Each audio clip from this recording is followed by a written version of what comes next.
Hello and welcome to Dwarven Forge Live. This is on the Anvil episode. What episode is this, Base? It's 11. It's episode 11. Well, we're almost. I don't know. I was gonna say something special happened at 12. We just shot the build of the month. We had our 1 year anniversary. We shot our 13th episode, so I was thinking maybe 13 was special for this, but it's probably not. But Well, 13 will be special. We'll find a way. you know what is special for this What? is we have a special guest on the line with us. He's hiding right here. We have who's this guy over here? Oh, and I've got my dinner. So not prepared. Right. Who are you? Hello, caller. Hi. There. Can you hear us? I can hear you. Can you hear me? Yep. Okay. The weird thing is I'm watching the stream and I'm like, No, don't watch the think stream. by No, forget the miles. stream. So- No, you gotta watch this. Okay. You watch my left ear. That's here. I'll turn it Yeah. around for you. All right. Okay. Let's start over. Hi guys, welcome to On the Anvil. This is episode 11. This is raw. It's uncut. It's live. It is behind the scenes. Live, baby. Right. It's behind the scenes here at Dwarven Forge, where we give you a little insight into the shenanigans that happen behind. When we're making terrain, we're hanging out here in my basement, and yet another week of pandemic stay at home. But tonight we are joined by a special guest, Elye Alexander. He is one of our lead sculptors and a senior creative, and has been at Dwarven Forge for, I don't know, 600 years, elf time. Yeah, something like that. Yeah. Hey everybody, how are you doing? Glad to be here. And our feature story tonight, which Eli is joining us for, is we're going to do a deep dive into the forest, our forest terrain, and talk about where we came, and maybe talk a little bit about where we're going to go. And before that, we have a couple giveaways to talk about. We have some news, and I think that's it. Right? Is that what's happening tonight? Yeah. Oh, I didn't introduce ourselves. So I'm Nate. This is. I'm Mace. I'm the Twitch commander. And remote from his secret Elye hideout Alexander, from senior Vermont. Sculptor and general creative person. Yeah. Bard of shape and form. Woo! So, all right. So let's start. So we're gonna have we're giving away a starter dungeon tonight, around the halfway point ish.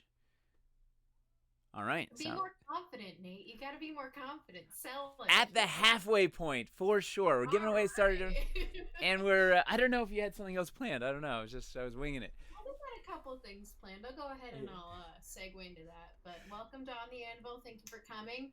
Tonight we are going to announce the Castle Siege giveaway that we've had going on social media for 2 weeks. Woo! That's going to be later in the episode, but we're very excited to announce that. Thank you guys so much for sending in your castle builds. They've been awesome to look at. You guys are very inventive as always. I don't know. It's just great to see you guys use our pieces and stuff. So we will get to that. To start, we have another giveaway to announce. Nate's gonna go heat up his gazpacho now. I was turning up your audio felt low. Maybe it's all a little low. We have another giveaway that's going on, but we've been plugging it for a little bit. It's the Facebook fan page that we've been trying to boost. We said that at 1,000 fans, we are actually going to give away a Dread Hollow Forest prototype signed piece, and we reached 1,000 fans either last night or this morning, but we did it. Yeah. And it's not too late to enter if you guys want to join. You can still enter just by liking the fan page. You have until Monday, I believe is when we're calling it, Sunday, to be safe, but I'll go ahead and post that in the chat. But thank you guys so much for supporting us and then joining us, on this whole Facebook journey, the social thing. We will be giving away a signed piece. I think Nina and Aaron and probably Eli too are going to sign it, but I don't know. It's gonna be great. It's a resin I recall cast. signing one when I was down there previously. If that was, I don't know if that was the one or not. Maybe not, but I believe it. was this a new one? I don't know. I think it's the same one. It's just like we were prepared. Well, you should join the Facebook page. It's a spot where have we released much exclusive stuff on there yet, or first looks on there? We should if we We've done haven't. a couple giveaways, and we definitely have had a few social posts, pre-social. We should do more. exclusive Yeah. looks at things. Well, but as we heat up towards the Wildlands, we'll be dropping stuff there early yeah. on, and it's a great place to connect with your fellow terrain nerds and gamers, and just get ideas from other people's cool builds. And I don't know, we have some pretty neat stuff that pops up there on a regular basis. Yeah. Another great thing is that like a lot of the office is actually like fans of the page, so like we're involved and we see the things you post. And I know sometimes on social it feels like it's just going to the company account, but like on Facebook you like see us interact with your posts. Who's And it's not? cool. Who's not a fan? Anybody who doesn't have a Facebook. Oh well, yeah. Okay, Like, this you can't make them get, but also it's like, I mean, I yeah. don't know. I don't go on Facebook, but I will go. I go, and the only thing I do is I do go on the page and I look at some of the cool stuff, and I put some I likes do in there. that, Yeah. and I have Facebook purely for like if I'm invited to events and stuff, and like to check up on my friends. Who gets invited to events anymore? And like if you need like a kind of therapeutic release, this is like a very quick sidebar. There's this page called A Group Where We Pretend to Be Ants. Oh yeah. And it is so good. All you do is like lift and bite. But anyway, go join our Facebook fan page. You have a chance to win a giveaway that's going to be announced on Monday. Besides that, we have the starter dungeon being given away tonight. We're going to announce the Castle Siege giveaway. As always, if you can't join us on Facebook, that is fine. We have other social media outlets for you to join. You can join our Discord page where we are also active in chat. We have Twitter, Instagram, the forums. If you're kind of into the whole inside the scene and like talk to people on the website thing, but Discord. join any of our social. Discord. Like Twitch. Right? Yeah. Twitch. Oh, I need to tell people if you really want. And then if you want to stay updated on our Kickstarters, we have a link for an email update kind of list thing, and that is going to be dwarvenforge.com/wildlands. I'll post it in the chat now. That's going to tell you as soon as we're out the gate, like when we know the date. It's very hard to track right now. So when people ask, it's kind of like it's up in the air and we're working on it. And we will have a Kickstarter. We just don't know when. If you want to know as soon as possible, I would say join the Wildlands email list. But besides that, our pre-order is live. We mentioned it the past few times. I'll go ahead and post a link to that as well. And if we don't already have the Caverns Deep tote bag in stores, we will have it very soon. It's very exciting. And then besides that, Nate, you told me that we have some Hellscape updates. Yeah, I want to tell Twitter that we're live. I'm like totally lost the. You're multitasking. Woo! I can't even do one task, much less multitask. Oh, am I in it? Everybody's in it, and Eli too. All right, tweet done. I didn't tag anything. I don't know. That was a mess of a tweet, but it's out. So hang on, you back up. You just went through. There's something I was gonna say about the. I don't know. I can. Too many tasks, multis, and likewise. What did you say before the before Hellscape giveaway? Before Hellscape, the Cavernscape. Oh no! Did we just? We're still streaming, right? We didn't. Yeah, we're still streaming. You're good. My computer's been. We've been adding the little stuff has been sneaking its way into the store. Eric's been kind of going through the archives and sort of clearing out some hidden little stragglers here and there. Tote bag went up. You know what's exciting is the Empire, the grab bag from City Builder system. What was that? KS3. That grab bag of minis is going to go up at some point in the next couple of days. Which has got cool. It's got a regular croc, 2-headed croc, a bunch of random townsfolk. Like it's I don't know. It's a weird eclectic mix of minis, but there's some. Is this is the what? Giant cockroach? Yeah. Yeah, the sewer warden, then the sewer warden on the giant cockroach. Is the mini sampler or something else? No, it's a grab bag. We did this crazy blind grab bag during Kickstarter 3. It was blind because we didn't know what we were doing at the time, and it was sort of it was just like I don't know, it's gonna be a bunch of minis. I don't know what it's gonna be, and there's some really cool ones in there. better than the blind one in the monster sewers, which was just like Stefan was obsessed with doing a giant rat that had a wound, which seemed a little anticlimactic because it was just like this little, like we were probably like people were expecting like an Odiug or some like sort of I don't know something, and it was like a little we didn't temper expectations well on that one. I mean, if you've been As like a person who has mice in their apartment right now, I will tell you that a rodent with a wound is very like that is the climax. That is like I made it. But if you were expecting something larger, it might be, But anyway, so then what were you saying before the store? There was something else. Let me look. Social. Wait, we did. We did social. Did you tell people we have a Discord? Pre-order, the tote bag, Wildlands page, the Wormwood Kickstarter. They have 15 hours left to go. They passed $1 million. They passed. They're gonna hit 1.5. They're at like they were at 1 point, almost 1.4. I think last time I looked. Oh, they're cooking.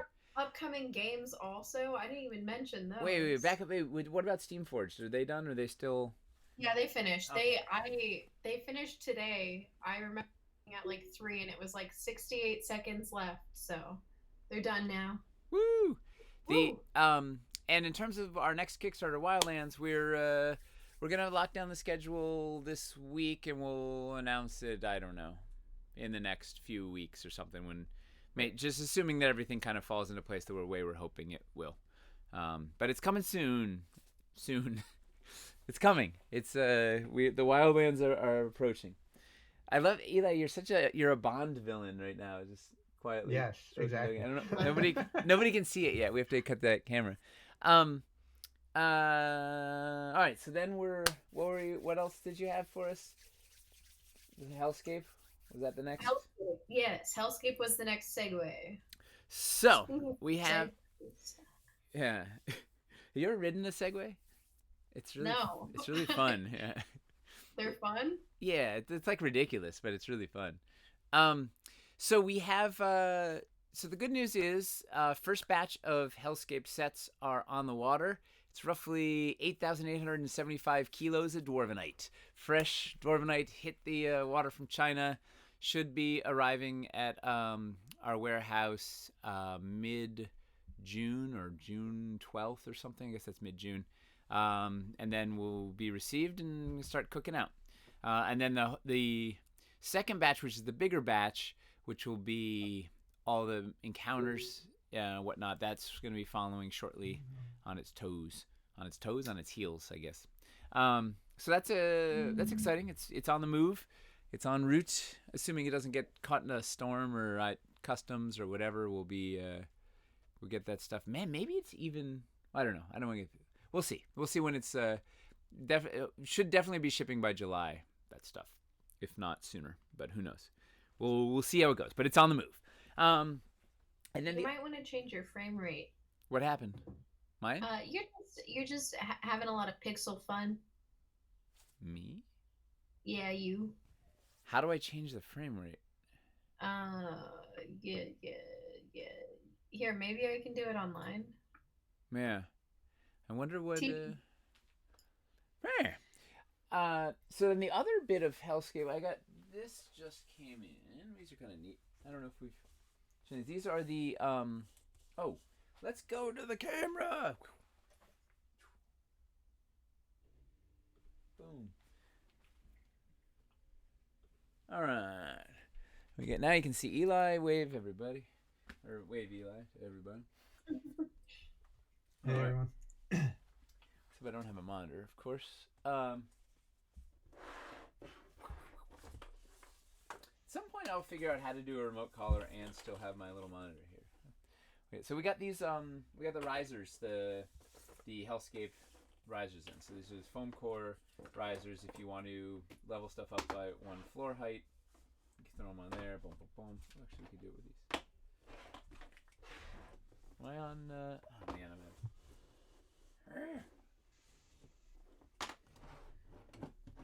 Woo. So these are for the light panel. Ooh, I actually have the light panel. Let's pull it out and take a look.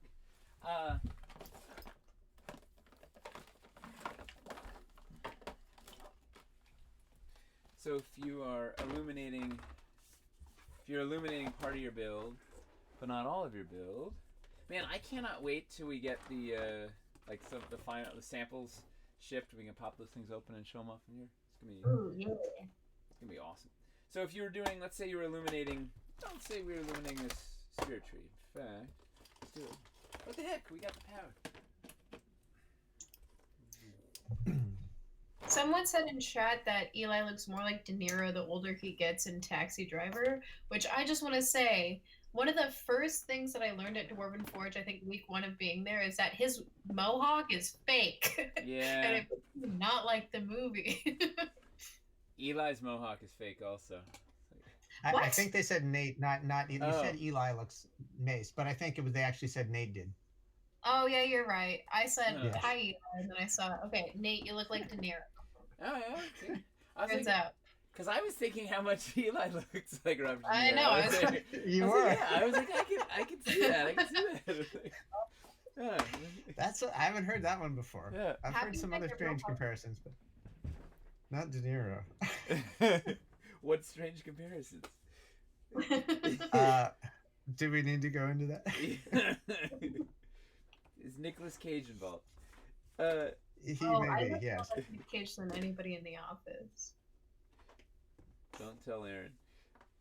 Oh So- no, Erin's the other Nick Cage. She's the it's other like Nick adaptation where she has the other twin. Yeah. Eh.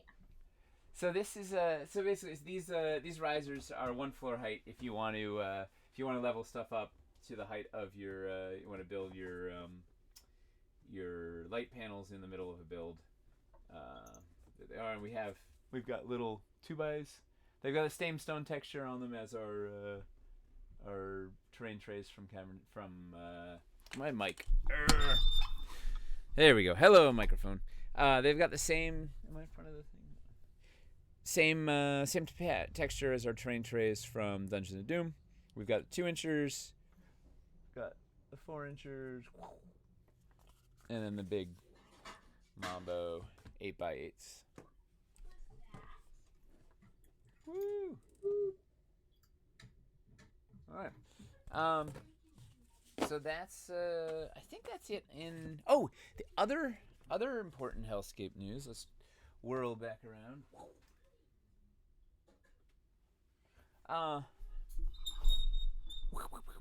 The other Hellscape news is we got the Wormwood gift certificates. So we will. I don't know when they're going out, but we got them. They came in yesterday or this morning or sometime in the last 24 hours. So at some point in the soon, we will get those cooking out to you. Probably in the next update, we'll tell people how they're coming and then start delivering those. And I believe that you can use them in the pledge manager of their Dice Kickstarter. If you email them and ask nicely, they can put your gift certificate in there if you send them your gift certificate info. So that's something to look forward to for all of you guys that love beautiful, cool, handcrafted wood products. Woo! All right. Was there anything else in the news?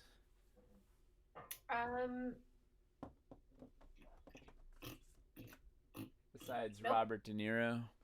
I can go ahead and read to you what some users have submitted for possible this OTA or the future OTAs if you like. Yeah. Well, that's so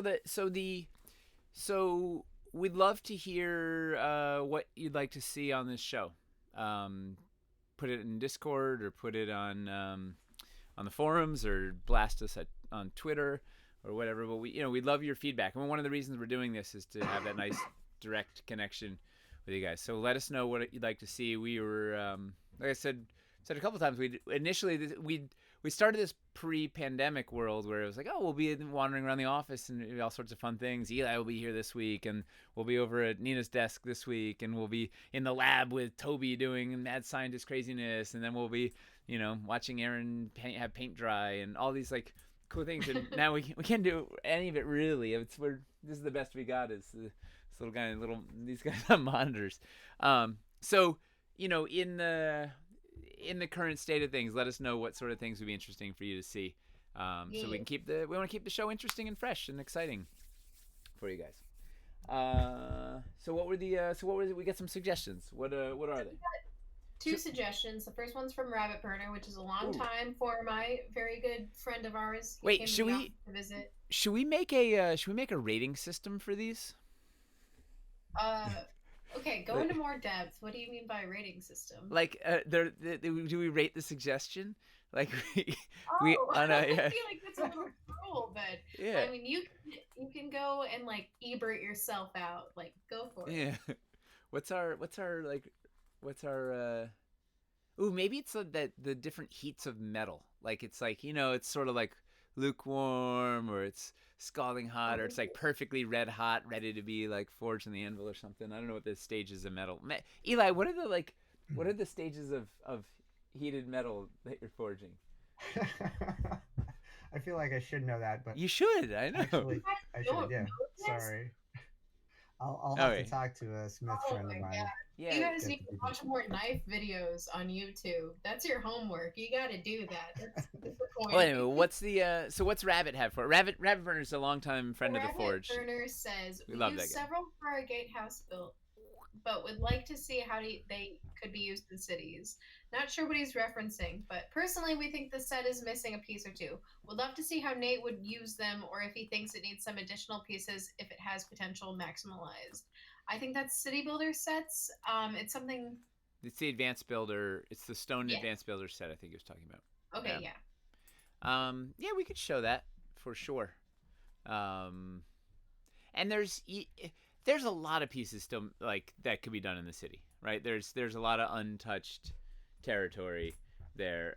There's a lot of new geometry to explore. So that was us in castles saying, man, there's a couple of things we need to be able to do castles well, so let's at least do those in stone.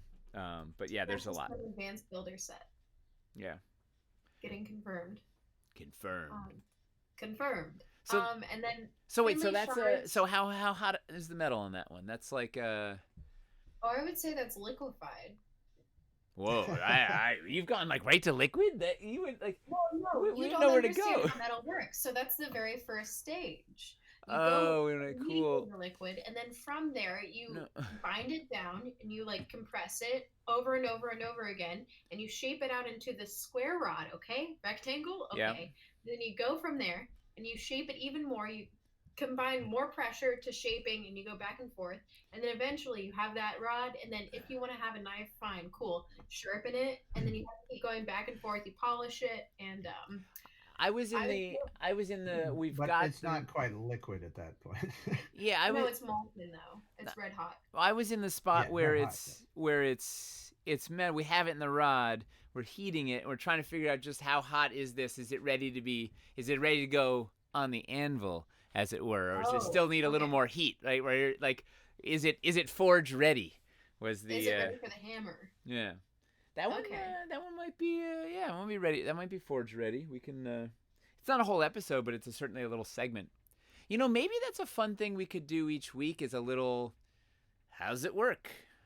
Like, we take one little set or one little thing and just sort of do a 10-minute demo on, hey, here's what we were thinking with this thing and why, I don't know.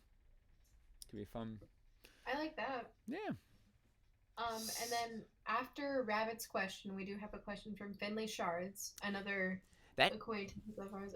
That guy's his brain never stops working. He's got no off button. Yeah. He's like an engineer for terrain. He says, what are the thoughts/plans that go into the playable space of each piece, and in combinations of pieces for each encounter set, especially the addition of interesting little features/props, etc. Geometry, though the design of the pieces has been discussed before, but how does that link into playable spaces and the props? For props, I'm meaning things like the traps, the decorations, the things that are not in the ground/floors, etc. Things like the magnetic web, alchemy tables, weapons rack, etc. Especially when you often have to find piece limit for how many things you can cost effectively add. That's a good question. So I think this is like encounter design, almost more than individual piece geometry. Like, what do we put where and what do we include? or no, I think he was asking like, what's the playable? How do you figure out what kind of playable space you have on a piece, It's like right? the dimensions of the piece. How do you make it so that it continues to be playable? Like when Well, you, yeah, I get that, but he also said relative to, he was talking about all the different accessories that we would Right. add to a set. yeah, he's going everywhere. He was like, Yeah. he's Yeah, he's got a big question. Finley's got no off, but well, it's a good the spirit tree here is a good example of that, right? Like Eli, you put a bunch of playable bits in here, right? You made Yeah. sure that Gary Gygax could hang out. Oh, can he? There you go. Are we on? I need my damn monitor. There it is. Yeah. And this is playable, right? You got. Is that in focus? Yeah, depending on your particular mini and the base on it, you can have them climbing the giant fungus on the side. There's a couple little perches here and there. There's that root that juts out from the side that makes a good sort of place for a sniper to hide behind. Um, depending on whether you're willing to step on snakes and toads and giant stag beetles, there's various places around the sides of it. How big would a stag beetle have to be to harm you? Do you think? Well, that's an interesting question. Well, I thought so. Of course, insects are notoriously enormously strong for their size, but things tend to get weaker as they get bigger just based on the way muscles work, based on physics. So, but I would think, there's plenty of small insects that can bite the hell out of you. So I would think, it depends what you mean by harm. I think a stag beetle that was as big as your hand would be, you wouldn't want it grabbing onto you. Never mind one that was like as big as your leg. I was, which that one is getting, that one's a pretty big one. It's not maybe as big as a mini's leg, but it's bigger than their foot. It would grab you around the ankle and you'd regret it, I think. yeah. I guess the question is when you start taking HP damage, right? That's right. the. Oh, I think like a hand size seems like you can do like 1 point of damage, right? Or a bat. I'm sure that thing could do at least a point of damage. I was at the beach. It was this summer. I was like, we were digging around. I found a crab, this cute little crab, and I picked it up to like show the boys. I'm like, look, crab, the wonders of nature. And that little bugger just latched on with his claw, and I was like shaking my hand like crazy. Yeah, and it was get you like right between the thumb and forefinger. No, but it was right up here. It was between. It was like, where the I don't know, right? And it like latched on and like wouldn't let go. And I couldn't. I need two hands. Like I couldn't get it with one hand. Everybody's like sitting there staring. And my mother-in-law, like my wife is like paralyzed. The kids are like screaming. They don't know what's going on. And like my mother-in-law just runs over and calmly just like pulls the things off and tosses it into the ocean. It was like, she's awesome. But yeah, the stag beetle and that thing was. It didn't quite. It was like this. It was the size of a, I don't know, silver dollar or something. It wasn't quite 1 HP of damage, but it could have. If that thing was the size of your hand, bad news. Someone is saying poison. Stag beetles aren't poisonous, guys, but there are plenty of kinds of beetles that, like say a blister beetle, which you might find elsewhere, somewhere in our terrain. And a fantasy stag beetle. Yeah, you got a poisonous and a fantasy poison stag beetle, of course. I have a quick question. Do you research the etymology, like the animals after you're like, this is the terrain and this is the setting? Or do you kind of have a like knowledge of beforehand stuff where you're like, I already know this about these beetles? He spent his whole life. I kind of already know this about these beetles. I was really into entomology when I was probably about 10 to 15. I thought I wanted to be an entomologist. I had a huge insect collection. So I know a fair amount about insects just because, I guess. And I live in the North Woods and I love to know more about everything that's out there. So I don't know. I've always been kind of a weird animal buff. It comes in really handy. You're in nature. If I'm sculpting something, inevitably you go to images, you go to sources to make sure you can kind of creatively riff off of something. I know the basic structure of an insect, but if I want to do something particular, like I put a death watch beetle on one of the forthcoming sculpts in Wildlands, which is kind of a cool. There's this whole mythology about they make these ticking sounds, and What's it sound like? People used to hear them when they were like watching over people who were dying or watching over corpses. And there's this whole mythology about how it's the sound. And the Beatles kind of like call out the souls or whatever. What's it sound like? It's just sort of this soft ticking sound, but it's like slightly creepy. Like you're not quite sure where it's coming from. It's usually coming from somewhere in your ancient wooden beam. What's that? Like a bomb? Yeah. Well, maybe, but slower. It's not like tick tick tick tick it's not every second. I don't think. We don't really have them around here, so I don't know if I've ever actually heard a death. But I think it's more like tick tick tick, that sort of thing. And we have other boring insects that in this BO. Interesting B-O-R-E, boring I interest. guess it's the same word. Anyway, never mind. Anyways, insects that bore in wood around here, and you'll hear occasionally, particularly like late at night, you hear them just chewing, making these weird little sounds. Like if a wood pile, you got some firewood you brought in, and you might hear these things, and it is slightly creepy, and particularly if you're say medieval peasant, you have no idea what it is, and you're not used to staying up late at night, and then your dad's dying of the pox, and you hear this weird sound. You can see how the mythology would come out of that. Anyways, the first time, long story, I put a Death Watch beetle on something, and I made sure I got its exact shape right.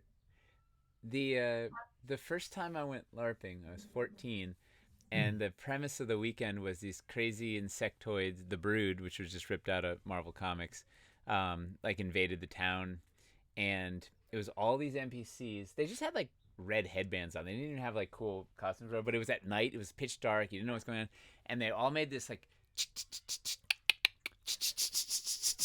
sound, and it was like so creepy. Like hundreds of like people like slowly moving through the woods making this sound. You didn't know what they were, and they were like killing people. And then they would impregnate you once they like took you down and give an envelope. And when they blew an air horn, everybody opened up the envelope and turned into Brood too. And then it was this like cool thing. Yeah, but that sound like still it like triggers me when you hear like everybody was like they were raiding cabins. They were just like the Brood were out of control.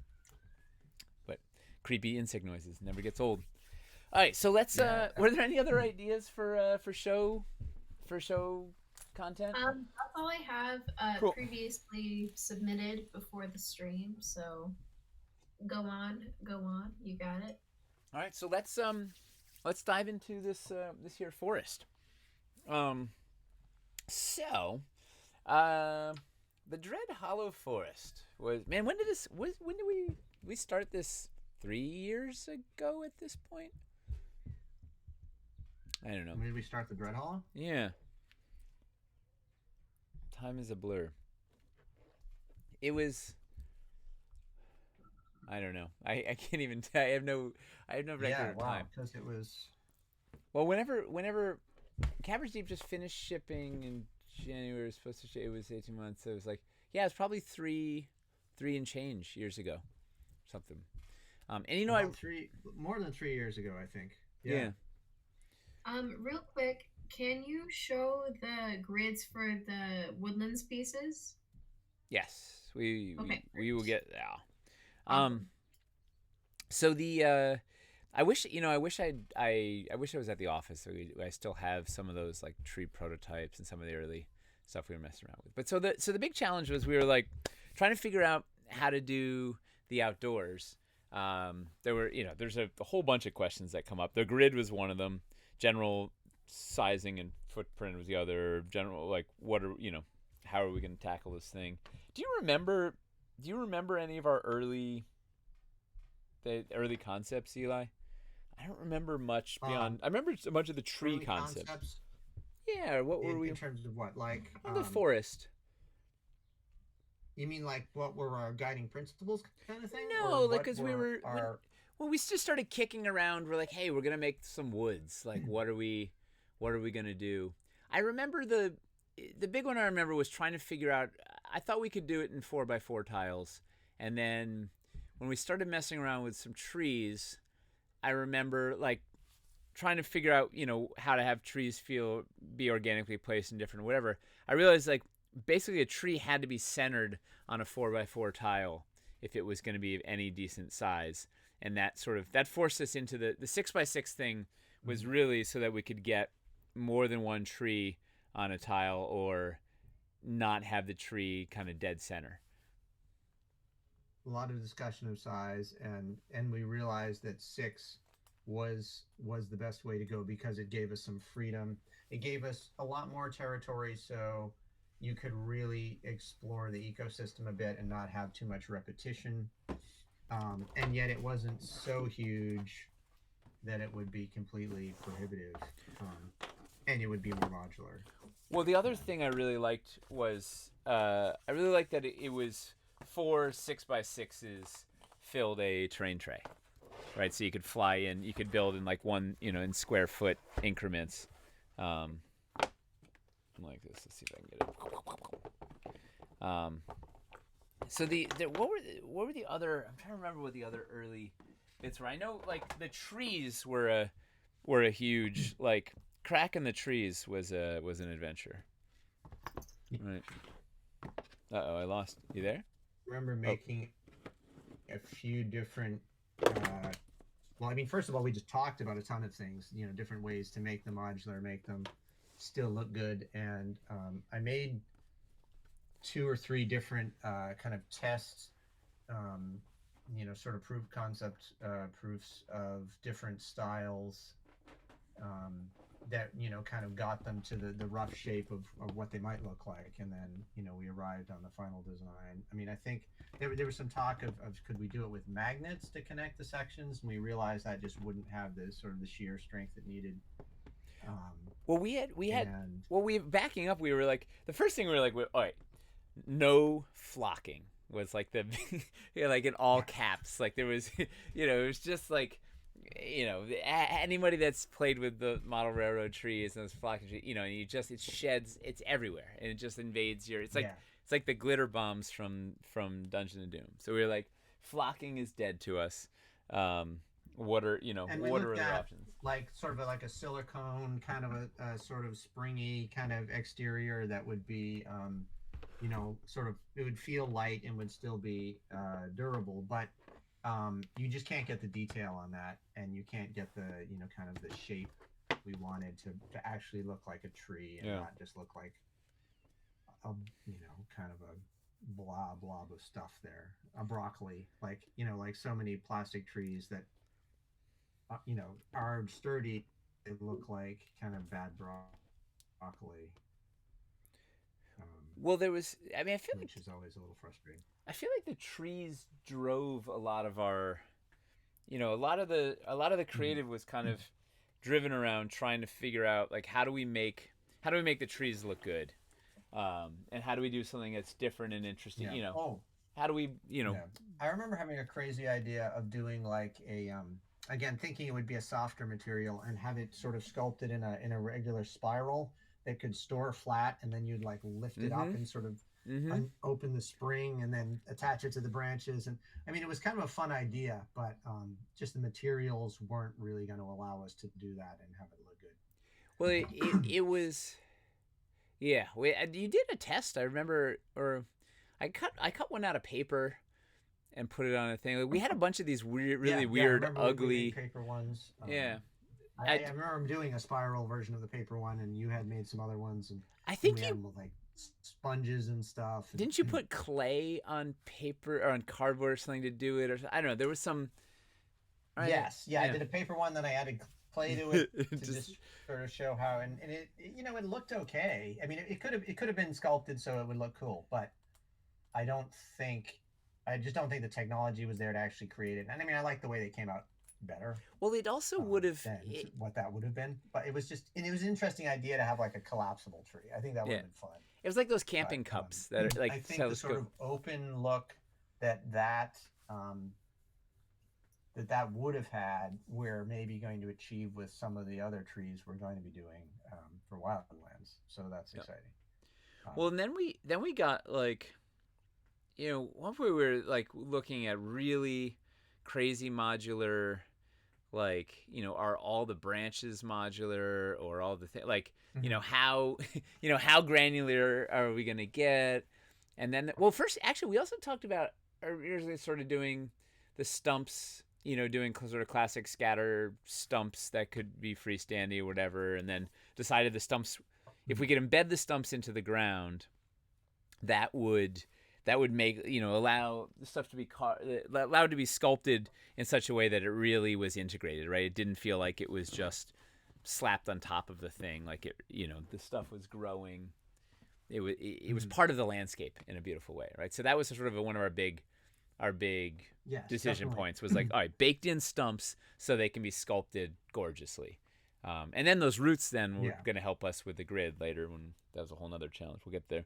And then we figured out, what was the other, trying to remember the other things that we were messing around with. There were a bunch of weird, we tried that, thought of doing like a big hollow, have it just sort of be like a hollow globe or whatever that would pop on a thing. Mm-hmm.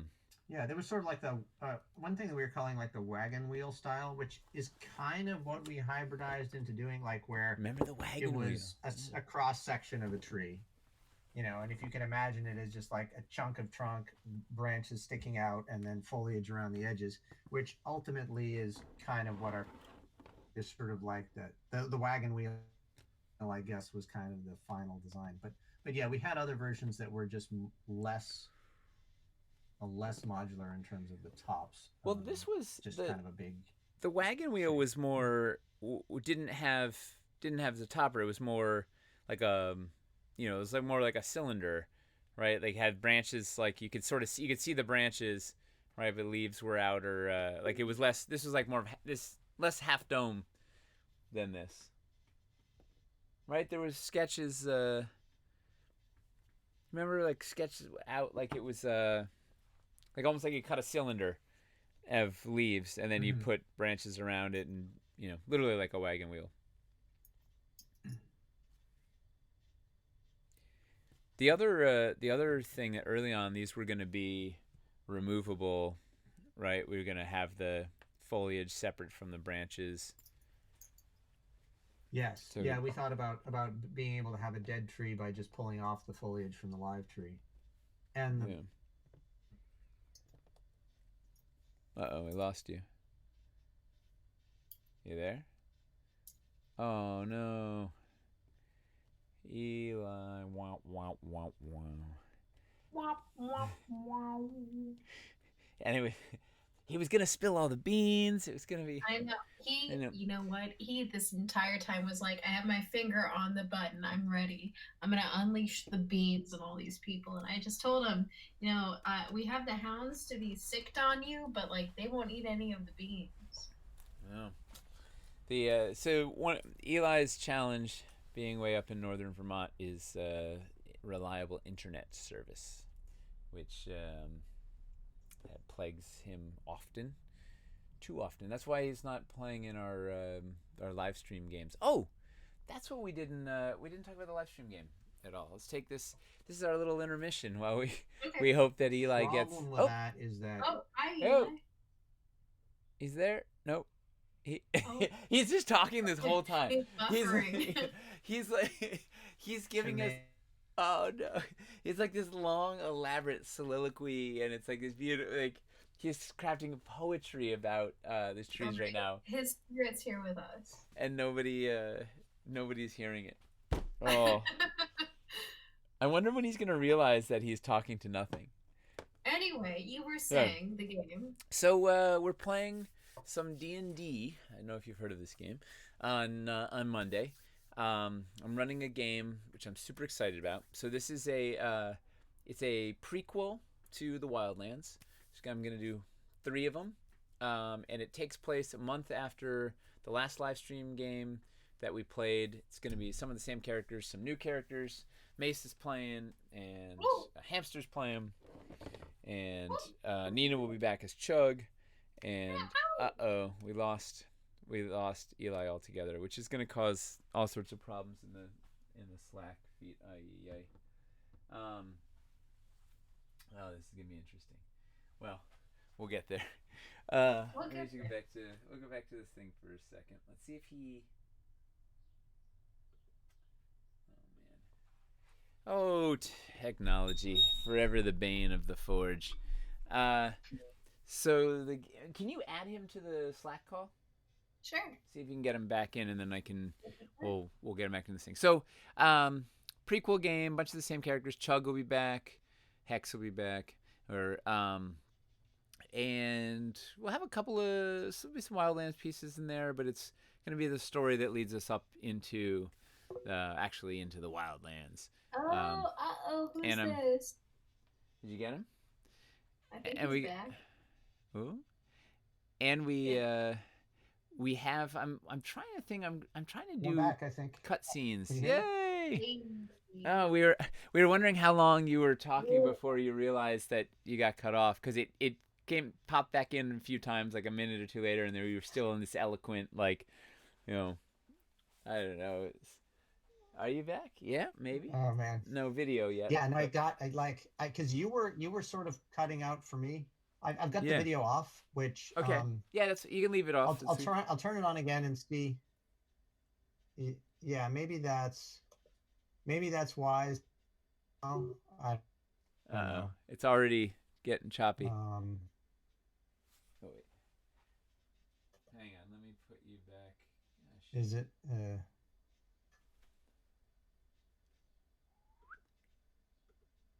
All right, try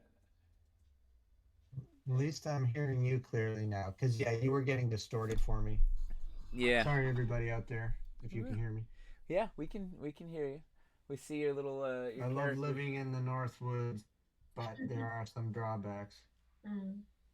You're in the woods. This is where we were lamenting. All right, so should I keep my video off for now? Yeah.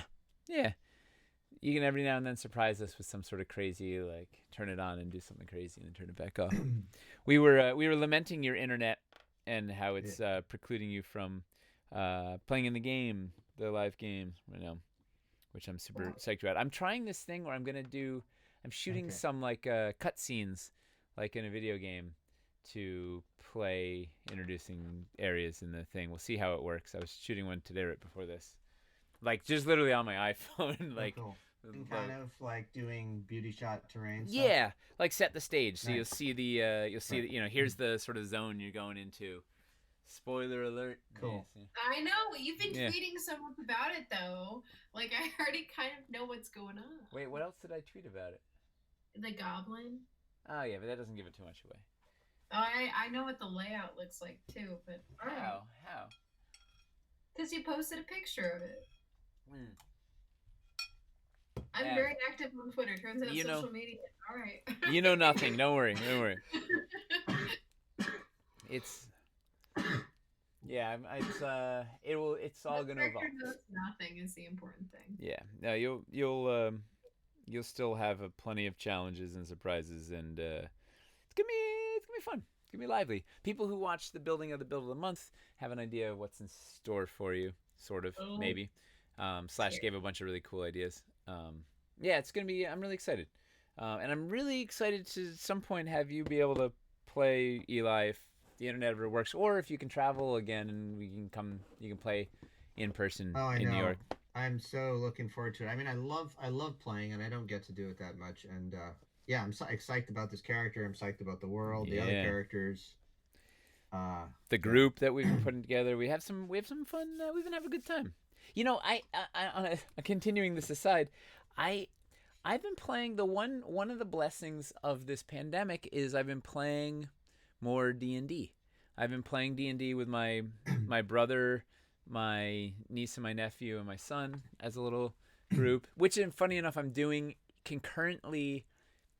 Their little storyline is concurrent with the bigger pre-Wildlands storyline that I'm running. So there's like going to be stuff that's happening, like big events in the world that are happening that'll be sort of affecting what's happening and everything. So they can like watch the game, and it's it's like watching the local news or whatever in their in the town. It's gonna be funny. But I'm playing more D&D.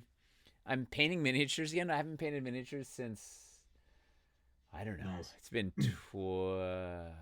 28 years or something. Oh wow. Yeah, no, I haven't painted them forever since I was in my teens. So yeah, I'm painting up some minis for the game. And I don't know though, and I'm getting to spend more time with my family, which is amazing. Like seeing, my commute is 10 seconds. I'm not even 5 seconds. I walk up the stairs. And Yeah. there's Talia and the kids, and it's great. I mean, the downsides are also like homeschooling over. Although actually, homeschooling is kind of awesome because all I do is recess and creation class, which is just is free-form art class. Like today, we were making paper airplanes, like and throwing them off the the porch. It was like it's as good as it gets. Oh no, we lost Mace. Oh no, we didn't. I'm bad. Okay. Yeah, anybody else playing more D&D, pandemic wise? I'm here. I mean, I am actually. Yeah, I'm playing like weekly now instead of like every 3 weeks. It's amazing. Although not as much. I mean, I can't really play with my niece and nephew right now because I'm not supposed to be in the same room with them. Because, yeah, long story anyway. So just because they're living with my parents and I'm trying to not be with. So, yeah. But the other game I have going at least. I'm actually doing weekly, and that's you can really keep some momentum. I left everybody the land a displacer beast just snuck up on them. Ooh. Just after one of them stepped into a trap and is hanging by his ankle. So it was a pretty good cliffhanger of sorts. Ankle hanger, as it were. Yeah, it's at least ankle hanger. Yeah. At least we made that joke.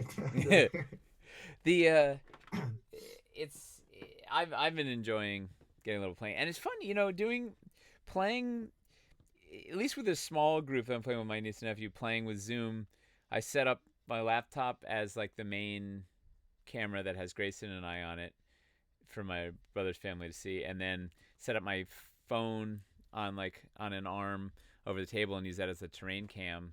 And in Zoom, because we only have 3 cameras, like they have a camera, or actually they have 2 cameras set up on their end, and we have 2 cameras set up, so it's all 4 can sit like in the screen, all 4, in a quadrant, and it's like it plays really nicely, and you can kind of then I can move the phone camera around in the terrain and show them where they're at, and it's been really fun. It's not quite as lively as Vorpal board, but it's easier to run. Right. A lot of people in chat are saying that they're also playing a little bit more, but they do miss the in-person feeling of the game. It's you can't yeah. I mean, it's the same with everything. All these meetings and everything that you have, you miss there's all those social cues that are. It's just harder to pick everything up, remote. I don't know. It's it's not the same. Yeah. It's more exhausting. But anyway, let's go. Let's talk back and forth. So what you were saying, some really something eloquent in iambic pentameter about trees. Do you remember what you were saying when we got cut off? Oh, I'm trying. Let's see. Where were we? The bard. I'm trying to remember what exactly the thread of it was now. I don't even know. Yeah, I just gotten on a roll. I know you were like. I mean, we talked. Oh no! Did we? Oh, you're there. I don't know. Well, let's talk about the No, I'm still here. Can you hear me? Yeah. Let's talk about the grid. Was there anything else about trees? We just messed around with a whole bunch of different. Oh, we were talking about the canopy. Originally, the canopy was going to be removable from the branches, but then the branches didn't look right. They didn't look good. We ended up with kind of neither thing was going to work right, and it's better to just have one thing that works great and live with it. Yeah, exactly. I mean, you want a dead tree to really look cool. Yeah. And because you need to support the foliage, and dwarvenite is heavy, and it needs to be a certain thickness to be castable and to be durable, etc. The branches would need to be, kind of funny looking if the top was removable. So, well, there will be plenty of dead trees in the future. Well, the weight of dwarvenite is actually a thing in Wildlands where the factory's giving us some pushback about some of these crazy designs. Eli's pushing the envelope, and yes, some a real tree. Turns out the wood might be a little less flexible than dwarvenite in real life. Huh? Yeah, I mean, I feel like in the Dread Hollow potential trees that let you create the whole landscape, but now we get to do the really fun ones, do all the weirder stuff and the creepier stuff and the more exotic things that will make your forest just beautiful and interesting and surprising and let you just change out a few things here and there and have a totally different landscape just by the feel of a couple of key pieces. Well, that was the challenge. And yet, yeah. That was the challenge with that we had a very limited piece count in Dread Hollow in that we were doing it in the middle of a cavern Kickstarter. So we were trying to it was to dip the toe in the water and see what we could do with a small amount of pieces. So it was really, Yeah. it's one large tree, one small tree, a couple of forest floors and a couple of escarpments, and get out of there. And we designed a whole bunch of other forest. We designed a bunch of stuff and then called it down to what's the bare minimum to build a thing. But it was a good test, and people have received it well, and now we're off to the races. Sorry, I cut you. What were you? And, what were you and saying? we were also able to kind of plan ahead and make stuff forward compatible that we did in Dread Hollow that will now pay dividends in the new set, because there's some stuff that's kind of baked into it that people will be excited about, I think, when they see how it works with the new pieces. Yeah. Why don't we just show? Wait, let me find a thing here. We can. Let me show what Eli's talking about here. Oh yeah, this is a good bean. Yeah. So, and I bet a lot of people have already noticed this. I'm gonna go wait to the super wide. Please stand by.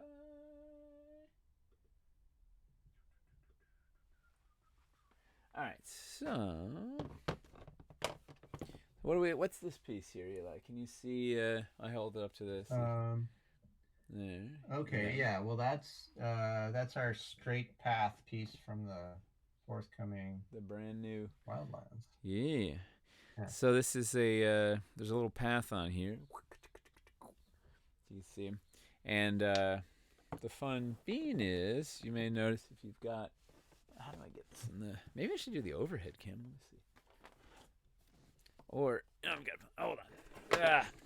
It is amazing. I can clutter my desk in record. I just have to breathe on it, and it. Yeah. It doesn't even make sense. Oh, yeah. All right. I know the amount of work that quick time lapse I did today. I had to spend forever moving stuff, so my time lapse wouldn't be like, why is this a video stream of a junkyard? That's. I feel like I'm just constantly moving piles from one area to another. One guy's pile is another encounter's pile. See what you did there? Very little. All right, so we've got so a bunch of our existing Dread Hollow pieces already have some path already baked into them. So wait, hold on a second, Nate. Do you have a hand puppet on your ring finger? What? Because you got 2 dots for eyes, and I can only assume that that's for a over here. puppet. No, your other hand. Not this hand? It's your right hand? Yeah. Your right finger? Okay, I'm delayed. Oh, right. Though it's it's just Sharpie marks from I don't know what I was doing. Oh, it's probably when we were making the paper airplanes. Yeah, no, I wish it was like a little critter or something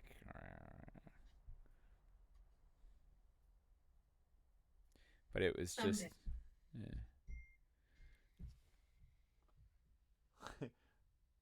No, he's like. So anyway, we have I just marked on this train. I don't know. We've got trails already baked into a bunch of your Dread Hollow pieces. So this the heavy forest floor has little trail bits on it. That's the same heavy forest. Oh, this guy. There's a little trail on the light forest. And the cave mouth. Was there any? I think that's it, right? Yeah, I think the cave mouth definitely has it. Well, no, actually, the even the small pieces, the 3x3 and the 3x6. This guy. And because anytime you're out in the forest, there are going to be some bare patches. There are going to be some rocks just visible. And so they might just be those, but if you connect them in the right way, suddenly they become parts of a path. And so you can integrate your existing forest pieces with whatever paths you're creating with new path pieces. and you have tremendous variety. Yeah. This guy has a little path. Even this, like you can even have like this could be a Terminator for the path or whatever. We did a Oh yeah, lot of little. the rocks. I Yeah. mean, I particularly made use of rocks for that because, they're, they you expose rocks when you walk along a path. You tread the dirt off them, but they could just be a rock. So that's definitely something that was kind of part of that whole strategy as far as figuring out the composition for those.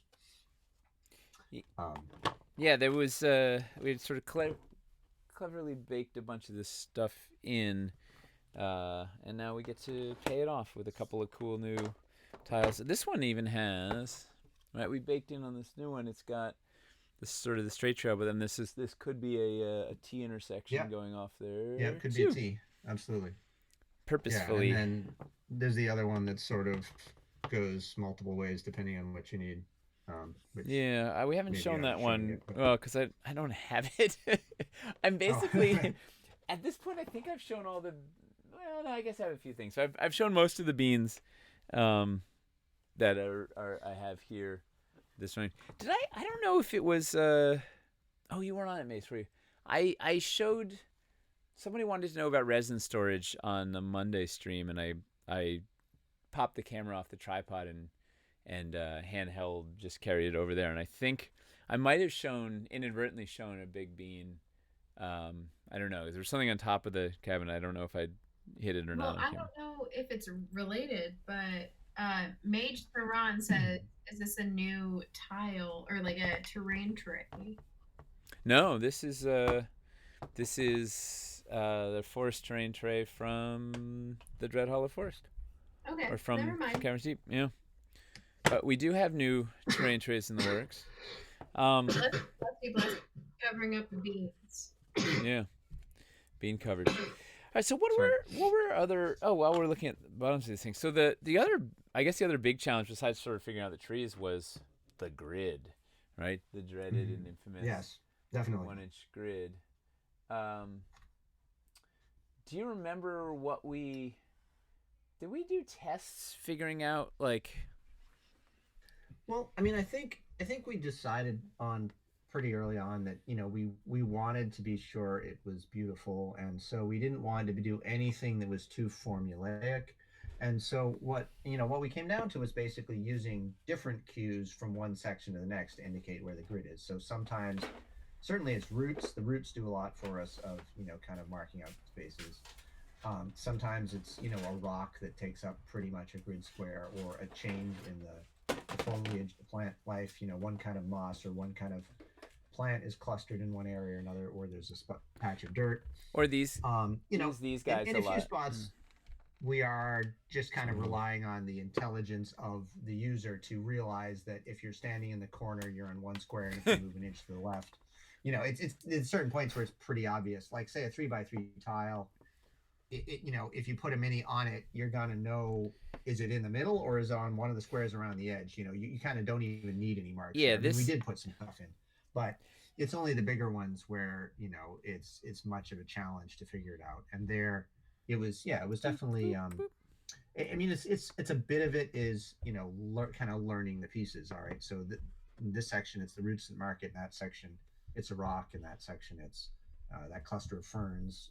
Is and DMs obviously have the ultimate say in deciding if someone can't find it, but it's for the most part, I think it's just a matter of looking carefully, which is kind of the point of being in a forest. You want to approach it from a druid perspective and not a merchant prince perspective. Well, you need to look at the terrain and see what's there. I also find like once you start moving, it's relatively easy. You be like, okay, this is one.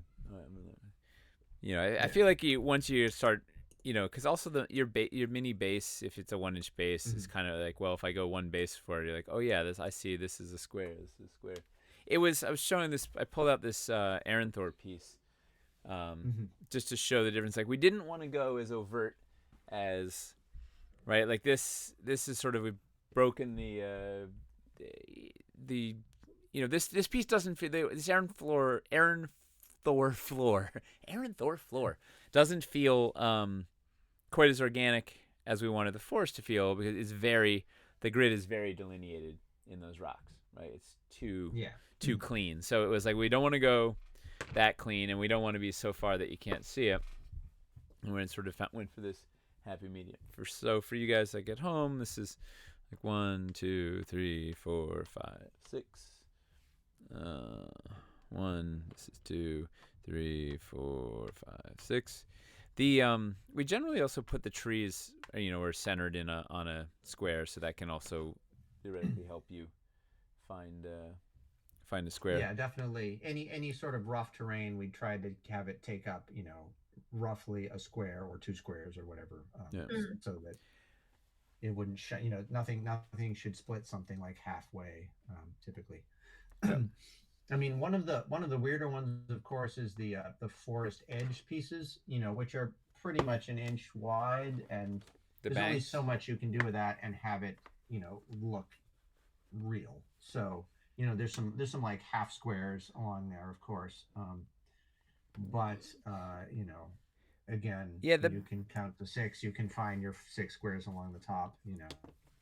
The banks are definitely a little less friendly or switch, but like it's so this is a square, this is a square, this is a square, and it's kind of it's also at some point, because it has to slope down, it's kind of impossible to make it playable space anyway. Yeah. So it's and you do sort of expect a thick old growth forest to have rough terrain in it, so there's going to be some of that. Yeah. If you really want flat, then the terrain trays, for just a bare meadow. I'm gonna butt in for just a second. We are at the halfway mark, so if you guys come up with a cool keyword, I will go ahead and put it in for the giveaway. Hey, wordsmith, what's our special word tonight? Yeah, what is the best word? What did you say? We need a word. Tell you, best word. Come on. We need a word to get that people type in the chat. I sort of feel like it should be Dread Hollow or something of that sort. All right, Dread Hollow. All right, so BreadHollow. That is going to be eligible for 1 entry to a starter dungeon giveaway. Painted.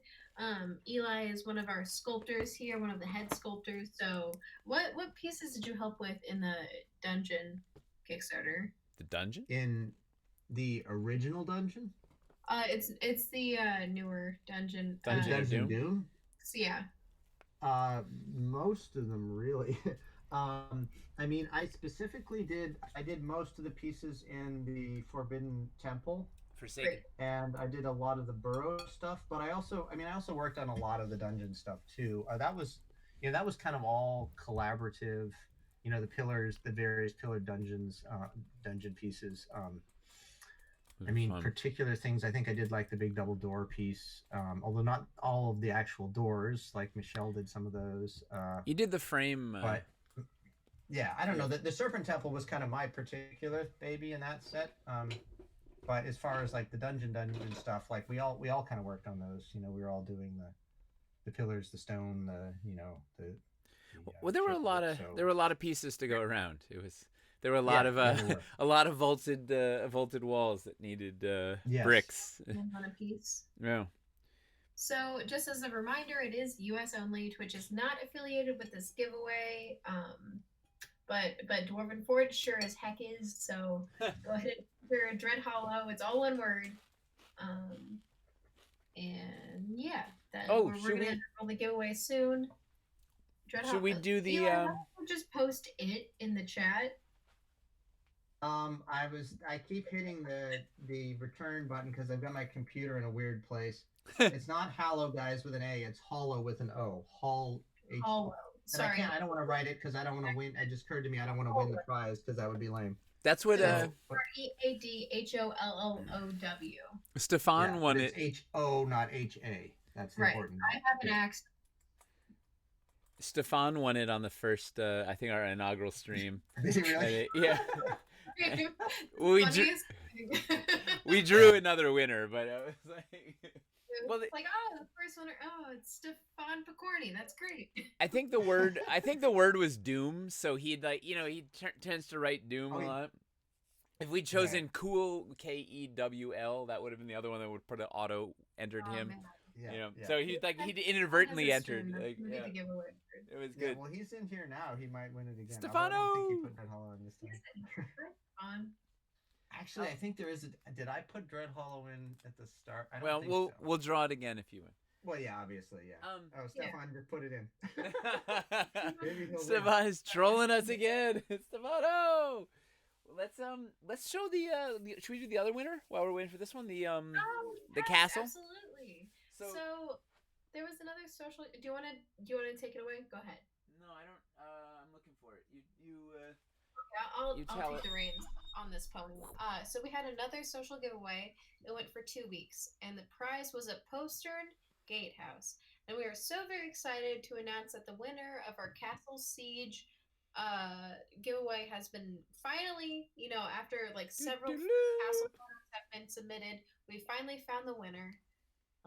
Nate, are you ready? Yeah, I already did the photo. So, not to be confused with the movie Henry and the Hendersons, we have Harry Henderson, Woo! the winner of this giveaway.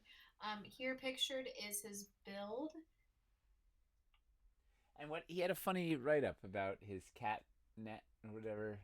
I'm pulling it up, but he did have a funny write up. It looks like he painted it himself. I've lost the link. Okay, yeah.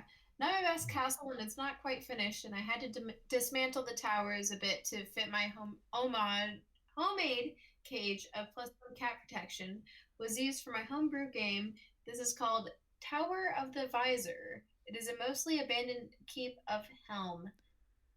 Bracket Order of the Gilded Eye in bracket. So, congratulations, Harry Henderson. You are not Sasquatch, and you have won the big old giveaway. You have a poster and gatehouse coming at you real soon. You're not a big foot, but you're a big winner, right? Yeah, your dreams are big. Your feet are normal sized. And speaking of cool entries, our photo of the week comes to us from David E. Moffat. Yeah, so this is check this thing out.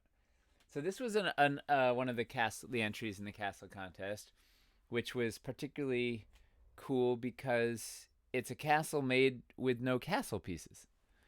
It's dungeon pieces, caverns pieces, Aranthor pieces. There's some resin. I see some catacomb. No, that's Dungeon Doom. Yeah, but it's all made without using our actual castle pieces. It's really cleverly. Yeah, I love it. Hey, why is this thing? And while you're at your computer, should we go ahead and show the people the Easter eggs in the forest tile piece, or should we hold on? Oh yeah.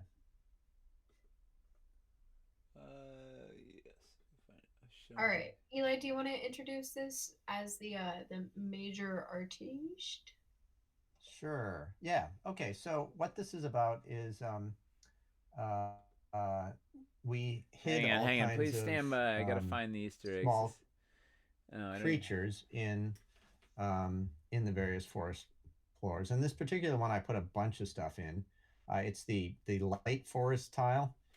And I was just wondering, we put a few things out on social to see who had found them all, and what they thought they'd found. And in this particular case, I was talking about, there's a lot of interesting plant life stuff, but in this particular case, I was talking about things that were related to creatures. And there are 7 different things in there. And let me just grab my my photo so I can. Has Nate got the photo up yet? Nope. I sent the photo to Nate. I can go ahead, and I've only got one person so far that has tried to guess what is actually the pieces, and they were able to get different things. I believe it was a total of 7 that you had hidden in the piece. But there were 7, and I mean, some are more hidden than others, of course. Some and some, honestly, the quirks of casting. There's 1 or 2 that are pretty hard to find.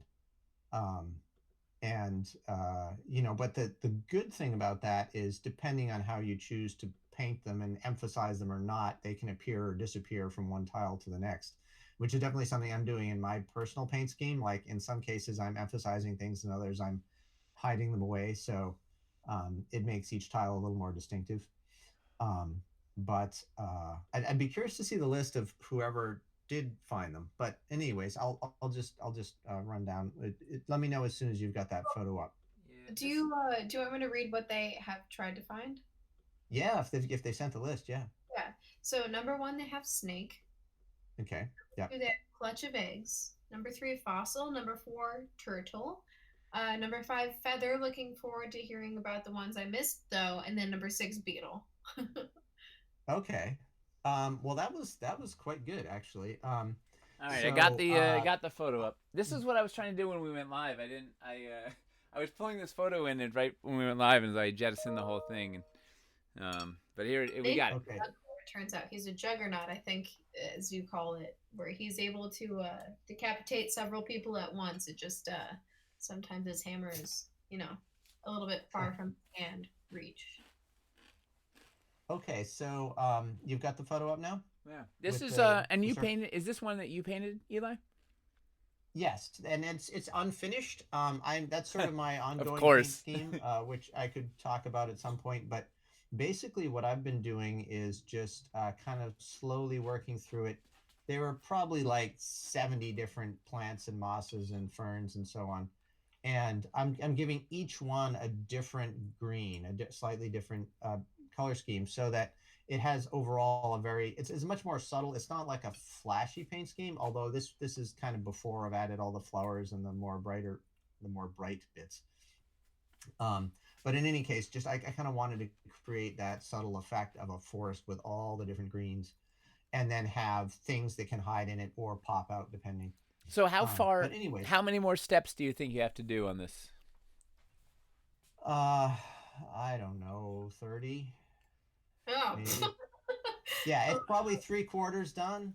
Slacker. I've been at it for a while, but like, no, seriously, there are probably 75 different plants in the forest, and there's fungus. Not going to paint all the mushrooms the same.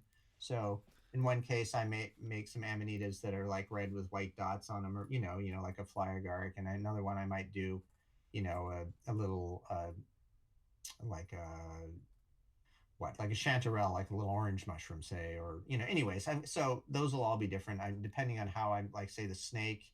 If I want to paint it where I pick out the scales, that's going to be several steps right there, so on and so forth. So yeah, Go. I mean, it's kind of insane, honestly, but I Honestly. only have to do it once, and then I'll have it for the rest of my life, and it's going to be great. So Do you go mushroom? anyways, what's that? Do you go hunting for mushrooms? Oh yes, I do. Yeah, Really? I love mushroom. Yeah, we probably, I think I've counted about 22 or 23 edible species right in my woods here. Gosh, I'm So envious. That's my favorite food. yeah, one thing I look forward to every summer, my wife and I always go pick chanterelles, and we make a big pot of chanterelle soup, and it's kind of the early part of late summer. It's something to look forward to. Have you ever had That's it. lobster or chicken mushrooms? Yes. Yeah, Yeah. we have. I mean, there's a few different things. Well, like there's lobster mushrooms, and then there's a few different things called chicken of the woods or hen of the woods or whatever. Chicken of the Woods? Yes. Yeah, That's my favorite name ever. you'd like it, Nate. You'd Yeah. like it. Um, and yeah, I mean, there's one of the ones we have here is called a sulfur shelf, and it's sort of a big kind of yellowish orange thing, and you saute it in butter, and I mean, does have kind of a meaty personality to it. Uh, yeah. So But do we? anyways, okay. So Are let me we go gonna down the give list of this. away? So Are we gonna we've give got the a? photo up there. All Are right. we gonna So tell I people? numbered them. Right. Are we gonna tell people, or we're not? Because you gave me the answer. Do we want to show that, or we're not showing that yet? Oh yeah, I'd say go ahead and put the answer version Oh, well, up that that means I has have to the go find circled it. Hold on. numbered ones, and then I'll just kind of go down the list of what they are. Um, Yeah, you get me a sec. okay. The lobster of the woods is something I've been like hot on the case for. Like I've seen so many different people selling it online, and I would rather go hunt for it than buy it dehydrated. Yeah. Well, lobster mushrooms are interesting because they're one of the like the parasitized ones where, um, it's one fungus feeding on another fungus. Mm. Um, Mhm. yeah. I don't. I've never found those in my woods here, but we do have them in the general vicinity. Lobster is my favorite food, and I miss it so much. So I need some mushrooms. I need The some of next the, best thing. Yeah. Sure. yeah. I've heard it's Yeah, it's like interesting. extremely close to the taste too. Yeah, it is. I mean, I've had them only once, I think. But yeah, it is surprising. Just like oyster mushrooms are surprisingly reminiscent of oysters, Uh huh. particularly the smell when they're um, when before you cook them. And they look. I mean, they look more like scallops, maybe like out of the shell, just like Hmm. kind of white and fleshy. Yeah, That's there's another thing we have Are here. we ready What's for that? the? You ready for the not enough solution? credit given to fungus. Yeah. It's good food. Yes, we are ready, Nate. Whenever you are, just let me know. I'm just staring at my own. I turned off my Twitch video so to make sure not gonna drop here. So So you're existing in I'm the just watching void. you You're on just. Slack. All right. I'm ready. Okay. All right, hit it. Okay. So you should all should be seeing the tile with little things circled on it. So Yep. we'll start at the top, number one, which is a feather that our intrepid explorer did find. So yeah, feather right at the top. Number two is the one that they got. I mean, it was a very subtle one to begin with, and the casting process maybe distorted it a bit. So that's a really hard one to find. There's an earwig, kind of crawling under a stick, Ooh. to the right of the tree stump in that image, and if you found that, good for you. The turtle number three was also pretty subtle. And I don't think like some of these things did not make it into the factory paint scheme just because there's only so much we can ask the factory to do. I'm not sure Aaron even knew the earwig existed. Probably nobody but me did until just now. Um, but there's a turtle kind of hiding in the roots there. Wait. Number four is Can probably we the go most obvious back? one, the Can we go snake. back to the earwig? I'm looking at my piece here. Where the heck is the? Okay. Just sort of follow the route that heads out toward the edge of the pile. It like I said, it got distorted a little bit in the casting process. It's there, but you'd have to paint it very carefully to really make it look like an earwig. Is it on But it's top there. of the? It was conceptually, and that's honestly I learned a bit of a lesson from that for sculpting things for the wildlands. I don't think I'm going to do any that are that subtle anymore. Hey, I'm I don't definitely think. not doing either. That's because they do just kind of disappear. Hey, Eli, I don't think Um, anybody in the world can see this. I don't. Wait, wait. Wait. Wait, hold it up to I. the camera, Nate. Okay, hang on. We're gonna go on the live view for a second here. This is we gotta get to the bottom of this. We gotta I got my sleuth hat on. yeah. yeah, I mean once I've painted one of mine, maybe I'll show it to you. I'll take a close up. Maybe Um, we can't even get close enough on this camera. Um, okay. So upper right hand corner. so I have it upside down. So this is it's somewhere right around yay, conceptually. Let me Yes. focus. Yes, it is. And particularly if it got any amount of thick paint on it or anything, it's gonna just vanish. It's kind of there's a stick. There's the root, and then there's a sort of stick that runs right out to the edge of the tile, and the earwig is kind of Uh-huh. tucked partly under the stick. Hold Um, on, hang on. you want to be going. Green. All right. So You want to be going further toward. Well, let's see. Of course, I can't really see what you're doing. all right. Would be What? further up on your left, Nate. Yep. Yeah. That's a leaf. Wait, where in relation to that leaf is it? A little bit left. No, down. Wait. I don't know where left is. Okay. Oh wait, yeah, you're. In between these leaves? Okay, so Yes, there's a leaf and then there's a stick, and it's between the leaf and the stick, and it's crawling its butt, which its pinchers kind of disappeared, which are kind of the most distinctive feature of Yeah. an earwig, would have been right on the edge of the tile, and its head is heading toward the root. And if you're familiar with kind of the body shape of earwigs, you can Yeah. maybe They pull it used... out. Like I said, it got distorted. Okay. So there's probably not a So it's an point in exploring impossible. too much So on it's it. looking for an invisible ghost, and like Yeah. it's Have Alright. to be careful because AK Yeti says that if you mention earwig 3 times, it'll show up in your kitchen. Oh boy. Oh, I'm in trouble. Yeah, you are. Okay. Yeah. Okay. So, anyways, I mean, I don't know how much time we want to take on this, but um, anyway, so there is an earwig. There's the turtle, which you found, I assume, Nate. Yes. Turtle Okay. again. And the turtle, he's pretty subtle too. But he's definitely, you can paint him up and he'll be interesting. The snake is number 4, which everyone would have found. And see, like that was encouraging. Like, his even I put the individual scales on that guy, and most of those came through very nicely. You can, if you look closely, you can see the scales on the snake.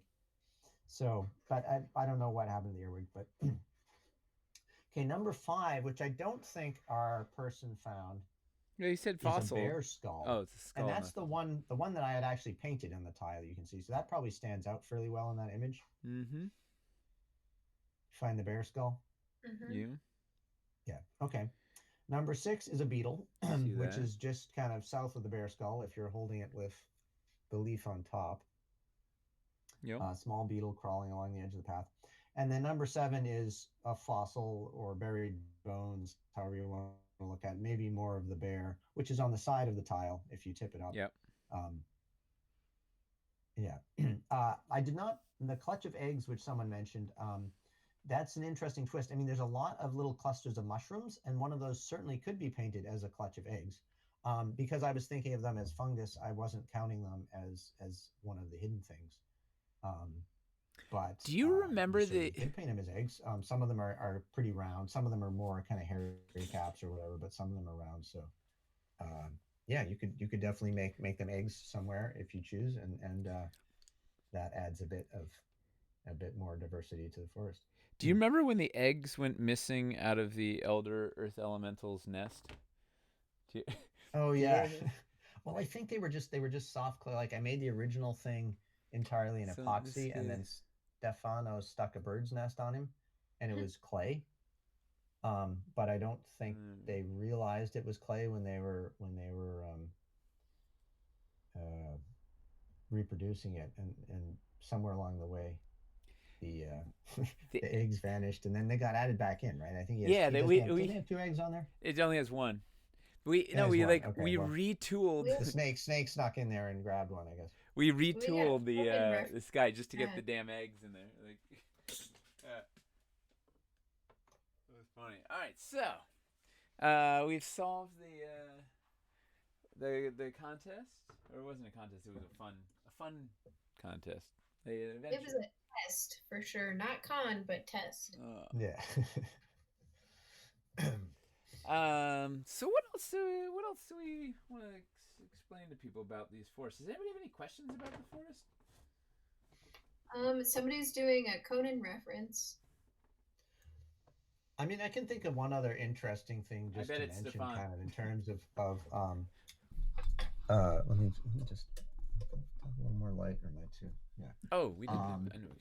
In terms of creating how the forest all went together and what went where, just one thing that I was very much trying to do was just kind of think about it as an ecosystem. And so, in addition to kind of composing the pieces so that there is a hidden grid and so that they look beautiful, um, also thinking about what plants actually grow where. So if you look carefully, you'll notice that some of the mosses have particular places they tend to grow. There's certain kinds of moss that mostly grow in the tree trunks, and there's other kinds of moss that mostly grow in kind of exposed spaces on the stones. And some of the plants are more out in the open, like the forest edges have more of the kind of the tussock sedge, the kind of dangling grass, and more of there's some like a thistle-like plant that's more in places where we get more sun, and some of the other things are more kind of in the shaded areas. And So there's a logic that's to you the. know, There's a yeah, there's yeah. exactly there's sort of a logic to it all, and I think that contributes sort of subconsciously to, at least I hope it does. That's my goal, to make it feel more like a real forest where you just kind of look at it. You're not immediately picking all that out, but something about it feels right, feels foresty, It and feels real. that was important to just, I don't know, to making it an authentic place. Well, fantasy needs to be grounded in reality, right? Yeah, Like exactly. And the more fantastical in some ways, the more you want to ground it in reality, because just like a great D&D game, no matter how crazy things are, if the characters are behaving like real people, real characters, even in crazy circumstances, it's all more believable and more fun and more interesting. Um, yeah. Speaking of D&D games, a great way to start those D&D games is with a starter dungeon. Am I right, guys? Should we do Oh, the giveaway? Should we roll for it? roll. yeah, All right. let's give it away. 5, So the winner for 4, tonight is 3, 2, 1. one. Great Cathlar. Woo! Woo! That name sounds familiar. Congratulations. Actually frequent Yay. in the chat, so very happy that someone who's here finally gotta get a little prize. So let's talk about the escarpments, right? So this was the challenge here was we were going from sort of flat forest ground to up to rocky elevation that wanted to feel Oh yeah, the like escarpments. and it wanted to feel like the Aranthors. What it was? Do you remember any of the specific challenges? I remember playing with different grades. Like at one point, I was trying a really gentle thing that took 6 inches to get up 2 inches of the rise, whatever. It was a 2-inch rise over a 6-inch run, and it was too subtle, and it was going to be a big tile for.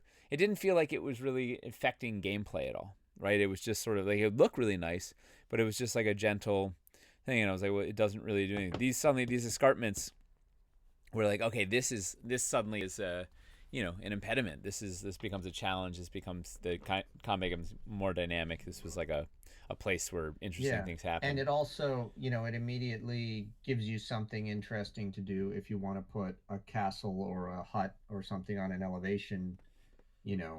So it plays with our other sets in an interesting way. That way, it lets you have a tower on top of a little plateau, or it lets you have a just some objective up there that you have to get to somehow. Yeah, and it's a challenge to get up there potentially. They also, we had to make them fit with the forest banks needed to fit on these, and we wanted them. Oh, this guy fits in this too, and we wanted them to feel to be able to connect to the Aranthors, right? So that was a challenge of like it needed to have some consistency with the Aranthors. And also, too, we definitely had the caverns in mind as well. Particularly because this was part of, Caverns Deep. But the cave and just the backs of the escarpments can double as cavern walls as needed. I feel like that was a thing that we labored over that never really. It was like. Yeah, it's there, but I don't know how many have used it. But it's still a fun thing to have there. I've certainly done a couple of builds. Just kind of experimenting with stuff. I'm still painting my escarpments, but just messing around, and it is kind of nice to have that as an option where you go right into a cave without having to worry about that wall necessarily. So the idea was that you could build your caverns up against this, and it would feel like it should be in a cave. And we have even like scooped. I don't know if you can sort of see in profile, but it's indented. There's a bit of a hollow to it. I can't even get the thing.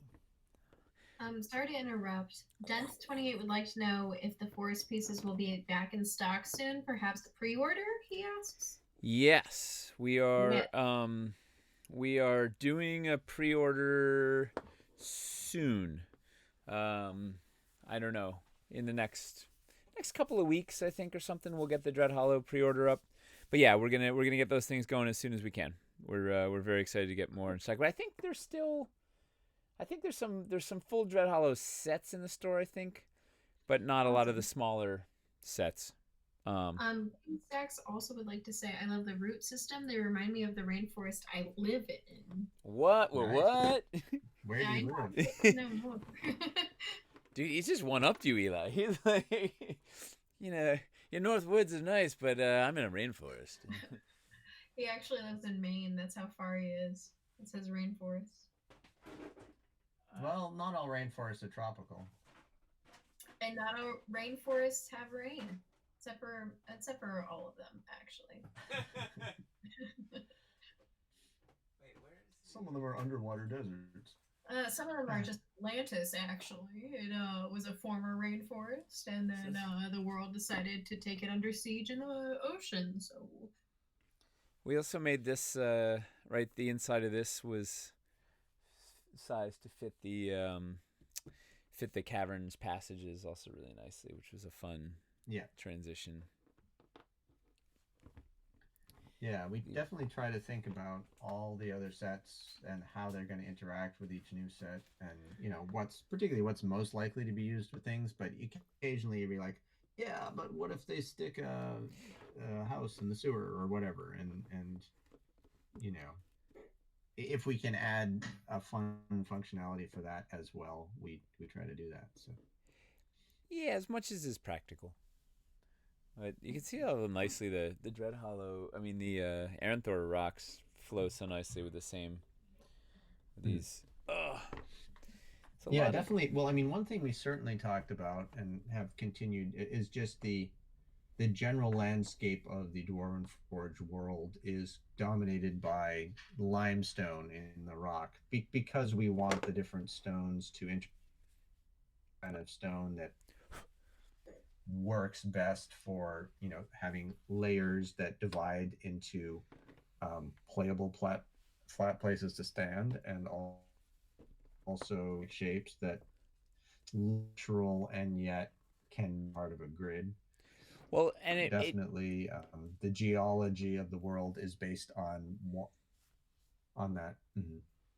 Well, and you can see it when people do builds all the time where they take Aranthor pieces and Caverns pieces and Dread Hollow pieces and slap them all together, and it looks good. It works. Like they're able to do a really hodgepodge of a bunch of stuff together in one place. It's no accident that it all plays so nicely together.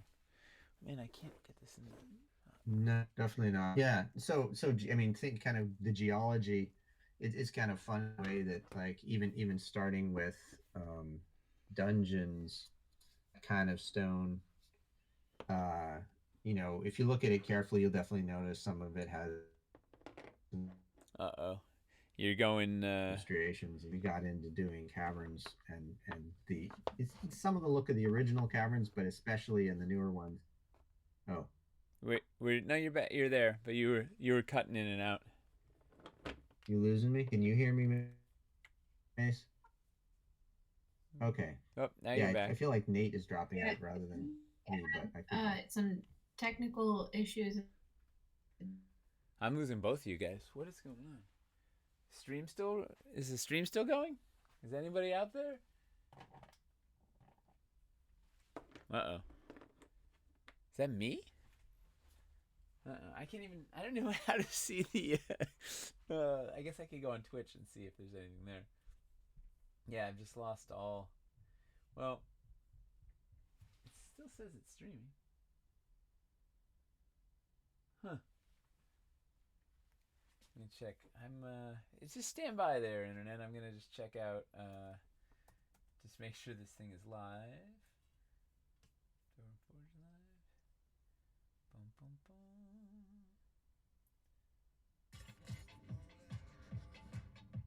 Well, we've got ads.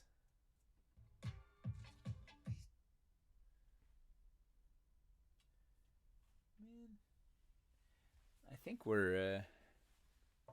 Says we're live. Let's see. I'm gonna be. Let's see myself. Yeah, we can hear you, Nate. All right, thank you. All right, well, let's. The show must go on. Let's go back to.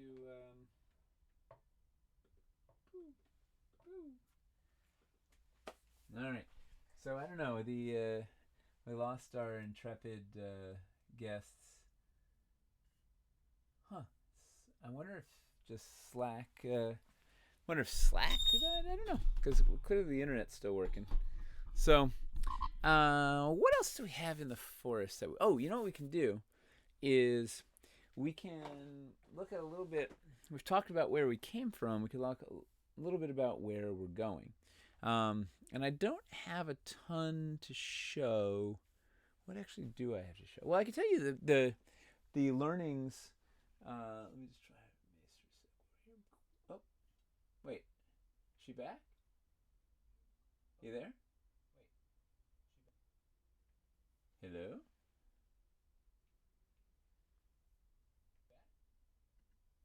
Oh, man. I don't know. Wait. No, now I'm getting my own echo? Wait, what? Oh, man. Wait. No, now I'm getting my own echo. Alright, Mace, if you can hear me, type a message in Slack. So the one of probably the biggest thing that we wanted to do different, or wanted to build on going into expanding this forest set, was some open space, right? So one of the, for whatever reason, with all the, we had a bunch of tiles originally designed and then ended up cutting a bunch of stuff, and the end result was the pieces that we made for Dread Hollow are very tree heavy, right? So you've got there's 3 stumps on this guy, there's three trees here, there's 2 trees here, there's a tree on the straight escarpment, which in retrospect, the idea was it was going to look so cool and it's going to flush out, and it does look great, but when you put 2 of these, 3 of these in a row, it's like, too repetitive. So ended up being very heavy with trees. The only thing that didn't have trees were the little pieces. So if you wanted to do any sort of like wide open area, like, I don't know, that Stefan did a game with, I don't know what it was for. What was the game for, Stefan? You did a game like a month ago that you did like a huge open field, and it was, you had to use like 40 of these things to just do one little thing. So open space is one of the things that we need more of in the forest. So like this straight trail tile is essentially almost all just flat, easy space that you can put stuff on, with the exception of there's this one rock popping up. Well, you can show it in the close. Let's go back to close cam. So it feels so lonely without as I don't see chat, I don't see anything. I'm like just like a guy alone in a basement now. It's what are we, single cam close. I miss you, Mason Eli. Come back.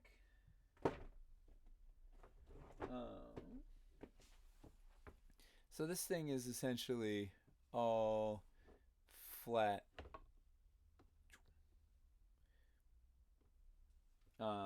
And then the theory behind the insert hole, which we've shown a couple times. This is the Poison Bloom. Nina sculpted this from Plague Stone. So there's going to be a bunch of different little inserts, including a plain one that will fit sort of seamlessly in there. So you can, if you want a tree, we'll have one of these that has a tree on it, and we'll have one with some rough terrain or whatever, or just plain. So you can bake stuff in using the insert hole. I bet it's Mace calling, saying, "What the heck is going on?" Yeah, it is. Why is this? Huh. This is bizarre. Are you there?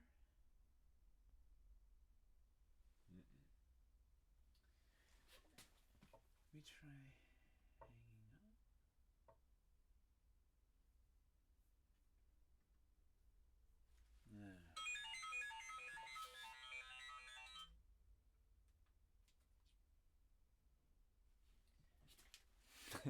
I don't know how to get. She declined the call.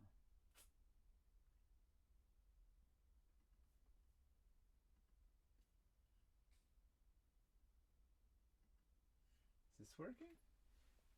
Maybe. Huh?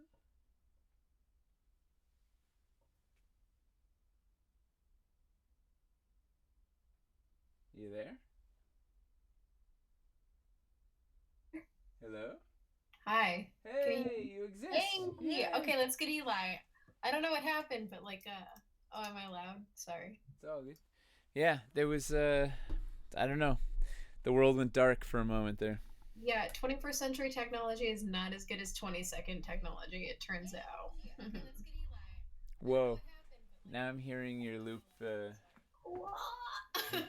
It's you from the past is calling the future. Too many doors to travel through. Right.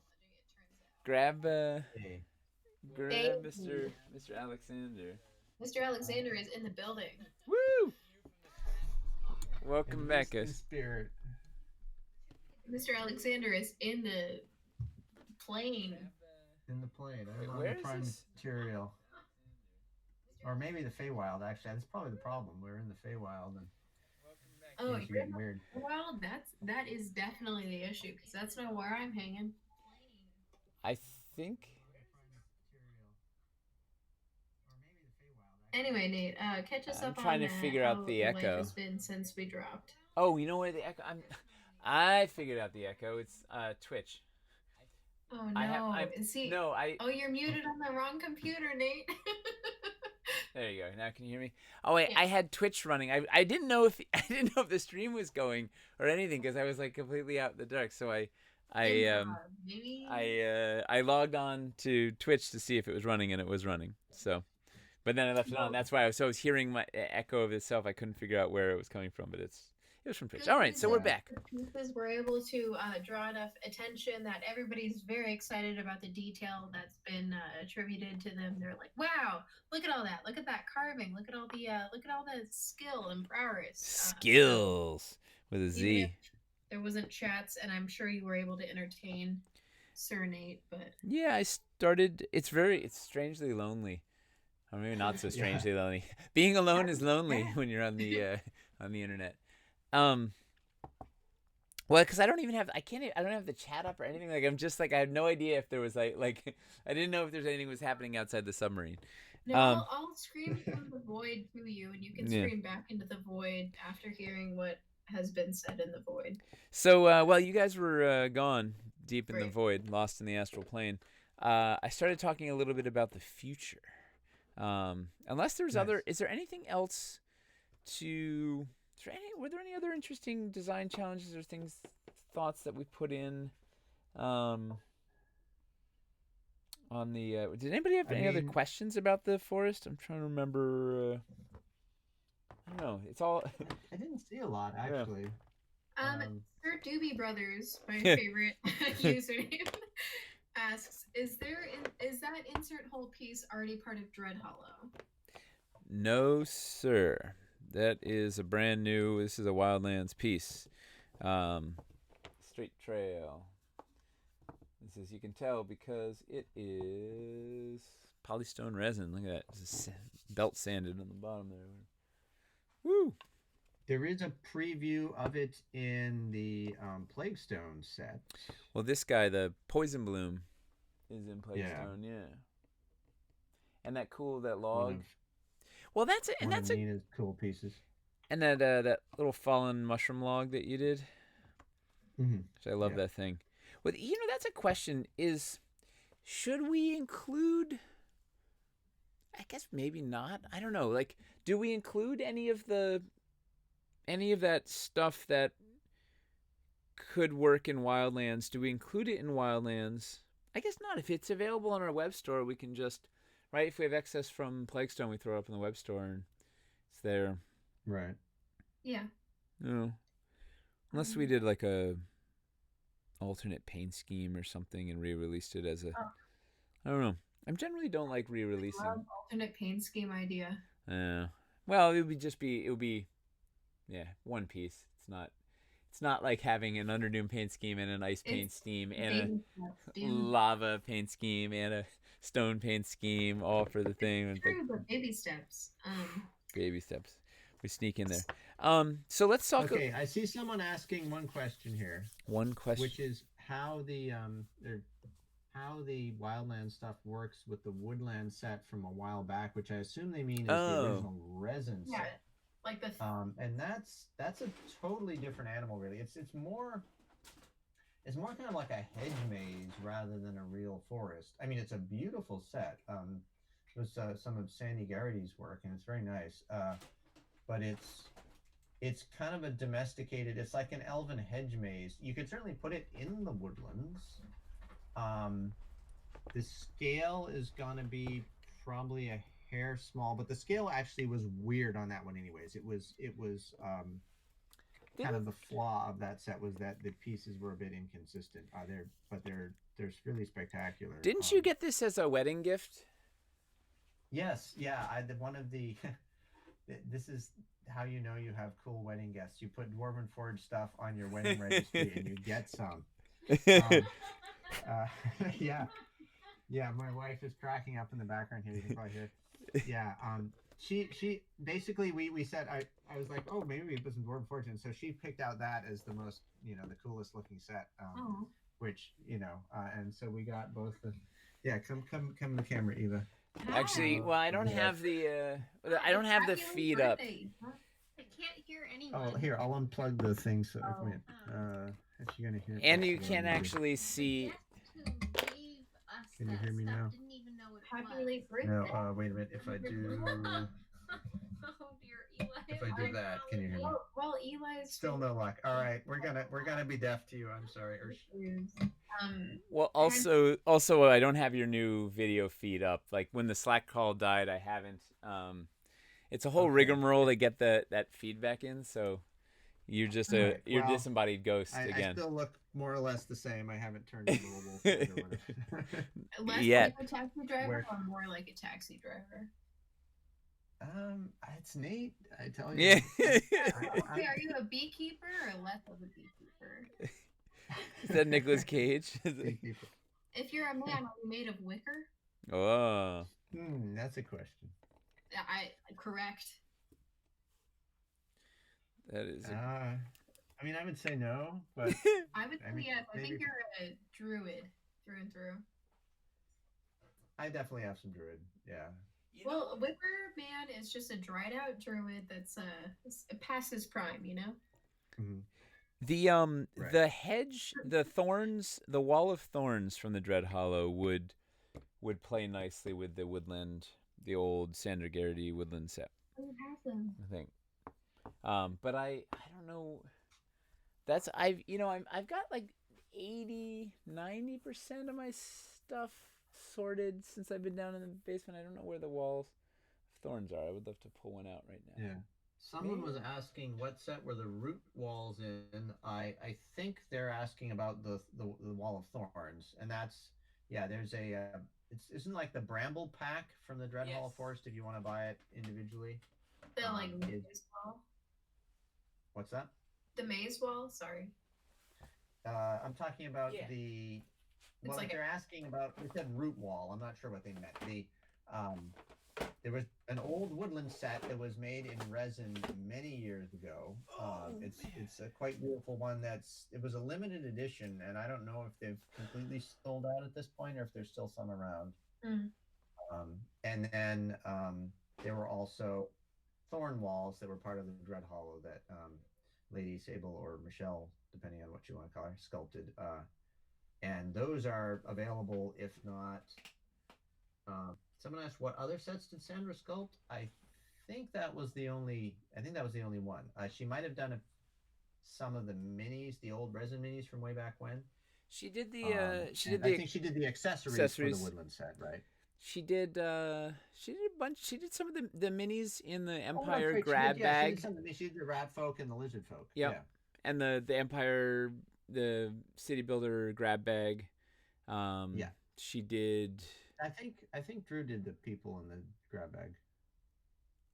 I think it was a mix, Pretty sure. right? I think she did. I think she did the snake. She did the crocodile, and she did the rat Right. folk riding the croc, and yeah. But it I was a think mix. the only terrain set she worked on was the woodland set. Yeah. Man, where are my thorn walls? It's driving me nuts. I want to test some with the resin now, but I guess hopefully this sort of visually answers the question of I mean, Yes. they don't really work, or they don't. You know, these work kind of nicely with the Aranthor pieces. Yes, yeah, they do. Yeah. I mean, they feel like a separate. You might encounter that in the forest as Yep. an elven Enclave or and a the druid's, temple or something. So they're not going to look like they're part. You couldn't just stick them next to a forest like they grew there, but they definitely would fit within a forest and look like they they belong as part of that environment. as elven enclaves Oh, have it's to do. beautiful though. Yeah, it's Sandra Garrity is she's a legend. She can sculpt. She's no joke. Let me see if I can build this thing in Oh, here. wait, you put a smile on your hand? Yeah, you didn't see that earlier when you were rah, rah, rah, rah. That was Cool. I love it. that was for you, Mace. That was Ew. least I could do. Least I could do. It's uplifting this heavy time. Yeah. Smile faces. Yeah, you're right. The tiles are really inconsistent. I forgot how way off the resin the woodland set is. So what's good about Yeah. the changing for the future? What's the positive change that we're gonna have either in this Kickstarter or in the Dread Hollow Kickstarter even? Wait, Dread Hollow Kickstarter? Yeah, well, like the Kickstarter we had with Dread Hollow, like what makes this Woodlands like better? What elevates it? It's the first time anyone that I'm aware of has done trees that are both good looking and indestructible as Dwarvenite is. And before that, you had to either go for flocked stuff that looked good but dribbled little bits all over everything, Ugh. or the plastic broccoli, yeah, the sort of trees that are durable but don't really look like trees. Right.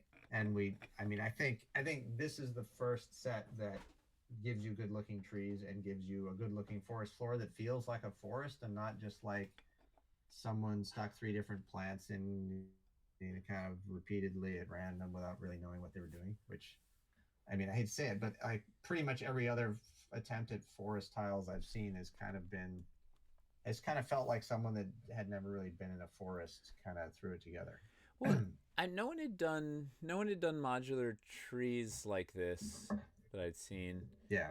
We have the Monster Fight Club did their semi-modular trees recently. The canopy comes off of the bark, but nobody's done integrated. Like I haven't seen trees that are integrated into the sculpt that are also removable. Because that was also one of the of the ideas was you could, if you got into combat, you could build out your forest, have it be all beautiful, have the players check it out, and then when you get into combat, if you need to, you can pop the trees out for better access in there. But where, because the stumps are there, where the line of blocks line of sight, what's going on.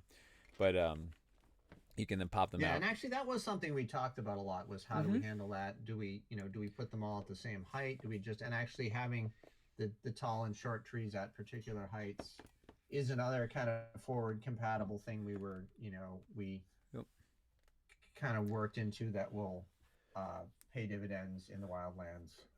Well, we're also thinking about the height that they would be to be on the table. Like there was like, are we doing 12-inch tall trees? Like, you're not gonna be able to see anything or anybody. There was definitely a point.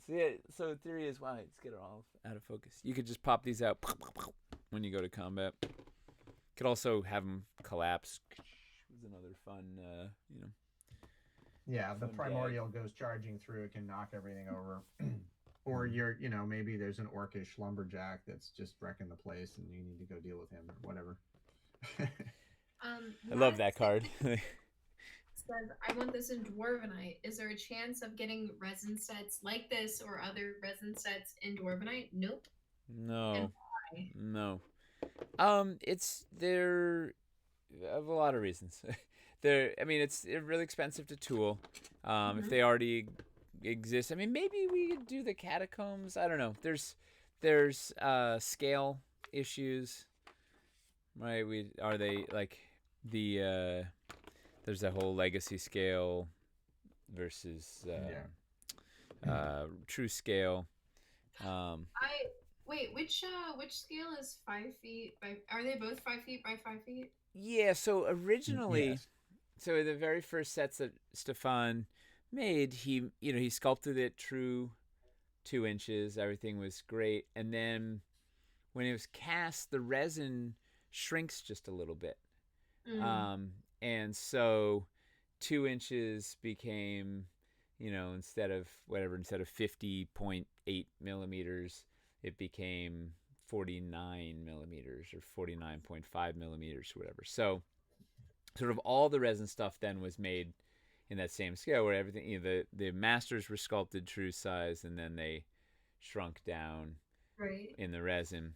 So then when it came time to make the first of the Dwarvenite pieces, Stefan chose to do the same, have them match the same size as the resin pieces, so people could use them, intermix them, which turns out to not happen all that much in the grand scheme of things, the intermixing. So basically, everything up through in the first 2 Kickstarters was that legacy scale, where it's slightly less than an inch. So it's like 0.5 millimeter to 1 millimeter less than it should be. But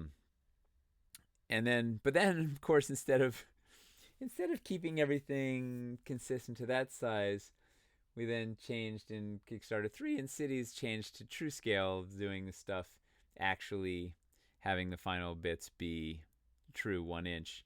So now there's a mix of dungeons. Basically all dungeons and all caverns are legacy scale, and everything else is true scale. Right, Eli? Did I miss? Yeah, pretty much above ground is true scale, and underground is legacy scale. Except for the sewers are true scale. Except sewers, because they're they're above ground enough. They're touching the city, so that they're just, I don't know. There's not a logic, but yeah, it's like a subterranean scale, or yeah. And that was one of the challenges, like with dealing with the Dread Hollow.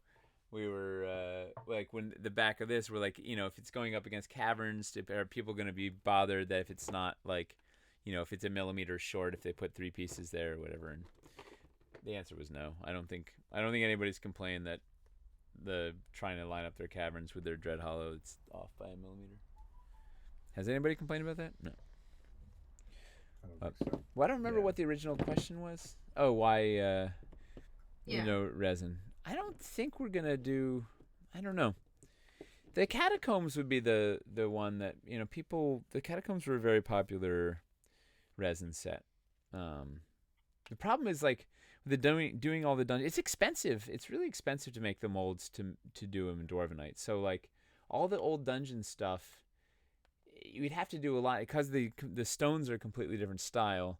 We would have to do an enormous amount. Like, we'd have to do a ton of molds to be able to have enough dungeon stuff to make the old style.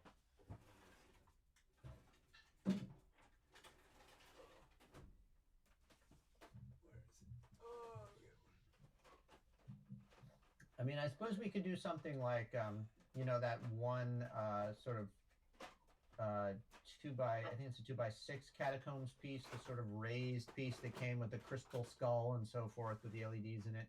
Yeah. And that was sold as an independent piece. Anyhow, that makes kind of a nice standalone. That's actually the only catacombs piece of resin that I have, and I've definitely tucked it into my dungeons here and there. That's something maybe. So here's the difference between the resin camera right and the Dwarven camera left. You know, the dungeons, original dungeons were fieldstone style. So if we redid those, or cast them in Dwarven, we'd have to just basically redo the whole dungeon line. Like I don't know, to have enough to do something. Catacombs Yeah. seem like there's some choices, although the amount of space baked into those to accommodate the electricals for the LEDs, it's outrageous. Like it was the first LED Right. pieces, so there's like 10 times more space than necessary in there to make. So I don't know. I feel like we could do better. We have better use of space now. Toby could electromance something.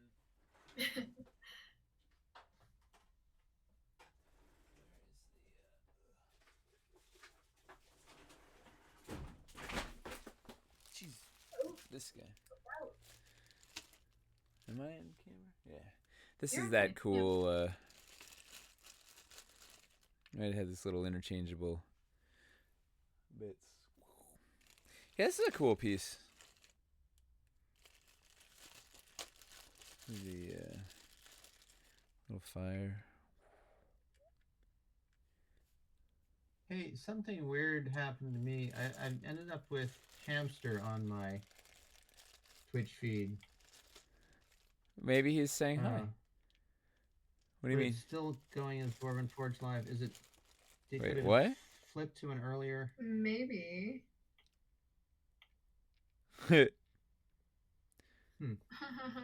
Are we still live? Yeah, we're still live. Okay. Maybe Eli is calling us from the past. Okay, well, because someone, What happened? I don't know, someone was commenting. I won the thing in the other Pray stream. bar. On him. The guy who won the starter dungeon. Okay. Yeah. All right. So I don't What? I don't know what's going on. It's a loop of space and time. So the forest moving forward into forest in the wildlands. That was like Christopher Walken in the wildlands. What? What? Are there anything I said? No, guys, there is an actual problem. I see several people in the chat saying it keeps jumping into hamster. Yeah, I see that too. What? The best I can Something do weird. is refresh the page. Somehow, Dwarven Forge Live accidentally rated Hamster's Twitch. Has Hamster got a show going right now? And what? Maybe. It says we still have the same amount of viewers. So. Weird. But I see those messages also. Huh. Oh, okay. Yak666 says, okay, I'm back. And back at Dwarven Forge. Okay, so everybody's back. Oh, so we had like an auto raid set up. Yeah. Okay, we are back. Took We're 10 back. times. That was weird. I've got 19. Hello again. Okay, we're good. Right. Go All ahead. right, Go on with yourself. All right, thanks for flagging it, Eli. So we were talking about the future of forests. So we kind of talked about where we've been and so where we're going. The thing I talked about while you guys were lost in the void, you guys was saying, putting in more open space, right? The biggest thing missing from the existing forest is open space. Everything is full of trees or rocks or both. Is there any other big things we are set out to accomplish with the new forest pieces? I mean, variety in trees is a big thing. I mean, it's definitely set up to integrate even better with mountains and also with the new swamps. I don't know how much I should go into detail about the different sorts of pieces, but the way we've got escarpments working with forest and mountains now, Yes. in some of the new stuff is gonna really help add versatility and build your forest into the mountains, or add a plateau that's forested, or whatever you may desire there. So that's definitely something we thought a lot about. Again, And Nate, with all his geometry experimentation before we really even get going in the sculpting, figures out so much of the stuff. I could, I could just carve in foam for an eternity. Like there's no, as we witnessed with the damn waterfall. Like I've been, with Yeah. circles in the thing. Scatter is the other big thing. We're really sort of really heavy on cool scatter pieces that you can put anywhere. The plus side of stuff where the stumps are baked in is that they're beautifully baked in and the roots are integrated and create the grid lines and all this stuff. But yeah, you're stuck with it. So we're leaning on a lot of scatter stuff, so you can kind of adjust, put things where you want, and or put them on terrain trays or battle mats or whatever you're up to. Yeah. So that lets you take a dense forest and make it even denser. It lets you take an open thing and make it into a forest. It lets you take a battle mat and make it into a sparse forest. Yeah. Well, because you can't take I can't take this tile and make it less dense. It's got three trunk. It's always going to be the same. But I can take this empty tile and I can make this more dense. So we definitely leaned heavily on leaving lots of breathing room and scatter, because then scatter goes everywhere. And scatter can be, you can stand alone and whatnot. I don't think, what else do we have? I don't have anything else crazy, any of the beans I can show, I don't think. We are also a little bit over, so anything you guys want to say to wrap up, or like beans you want to show, we're 15 minutes over. That's totally cool, but yeah. I don't think I have anything. Last shout out from me, then you guys can take off. Wildlands! Exclamation mark Wildlands! Exclamation mark Wildlands. That is how you're gonna get the invites from our social and our email page. It's just how you stay most up to date. That's going to be how we update everybody. It's the next Kickstarter's page, so if you want to follow along, follow there. Besides that, we do have a social giveaway going on in our fan page. We hit 1,000 likes, so we're going to give away a prototype that's signed by Eli, Nina, and I believe Aaron. If you have the time, you can go ahead and like that page, and then Monday is when we're going to draw the winner for it. So anytime before Monday, you can feel free to join, and you're entered in the giveaway ending. So with that being said, I'll hand it over to you two. Yeah, I think I don't know. Thanks for bearing with all of our tech adventures tonight, and I don't know. It's nice to have nice to have a couple hours to just hang out with people every Wednesday. I certainly enjoy it. I'm really glad you could. I'm talking to a blank screen. Over here. Yeah, well, and I'm certainly glad I could join. It's great getting a chance to hop in and say hi to everyone once in a while and hang out with friends old and new. And I am on the Discord and I am on the forums from time to time. Message me if you have a particular question about something you want to chat about, any, the artistic process, what I think about something in games, whatever. I'll try and jump in as often as I can and enjoy, chatting with people. You've got opinions too. Yeah. Turns out it's lucky. High value. And we have, what's we got going on? We have a Monday. Join us for some fun D&D. It's gonna be. I'm trying to kind of cover 2 sessions worth of game in 1 session. See, it's gonna be. Yeah, it's gonna be. I don't know. That's the entire work etiquette is like getting the most done in as small amount of time as you can, and you're very effective about it. But like. Yeah, I'm gonna try and do. I'm gonna force that guys on you in narratively. It's gonna be. We're gonna cover a lot of ground. You got it down. It's just everybody else has to keep catch up with you. So we'll see how it goes. Well, hopefully the dice will cooperate. You can really get bogged down if everybody just rolls a whole bunch of ones or whatever. And, it can. I don't know. We'll see. We'll see how it goes. I'm looking forward to it. And then we'll see you next week. And if you've got, if you have any ideas of content you'd like to see on the show, let us know. And I guess that's it. Did I miss anything else? If you want to back a Dice Kickstarter Wormwood still has theirs going on for the next few hours, so Woo! go on that while you can. Otherwise, stay tuned for updates on our social channels or the Wildlands page. Cool. Well, thank you guys. We'll see you soon. Stay safe out there. Night, everybody. Bye. Thanks. Bye. Thank See you. you later.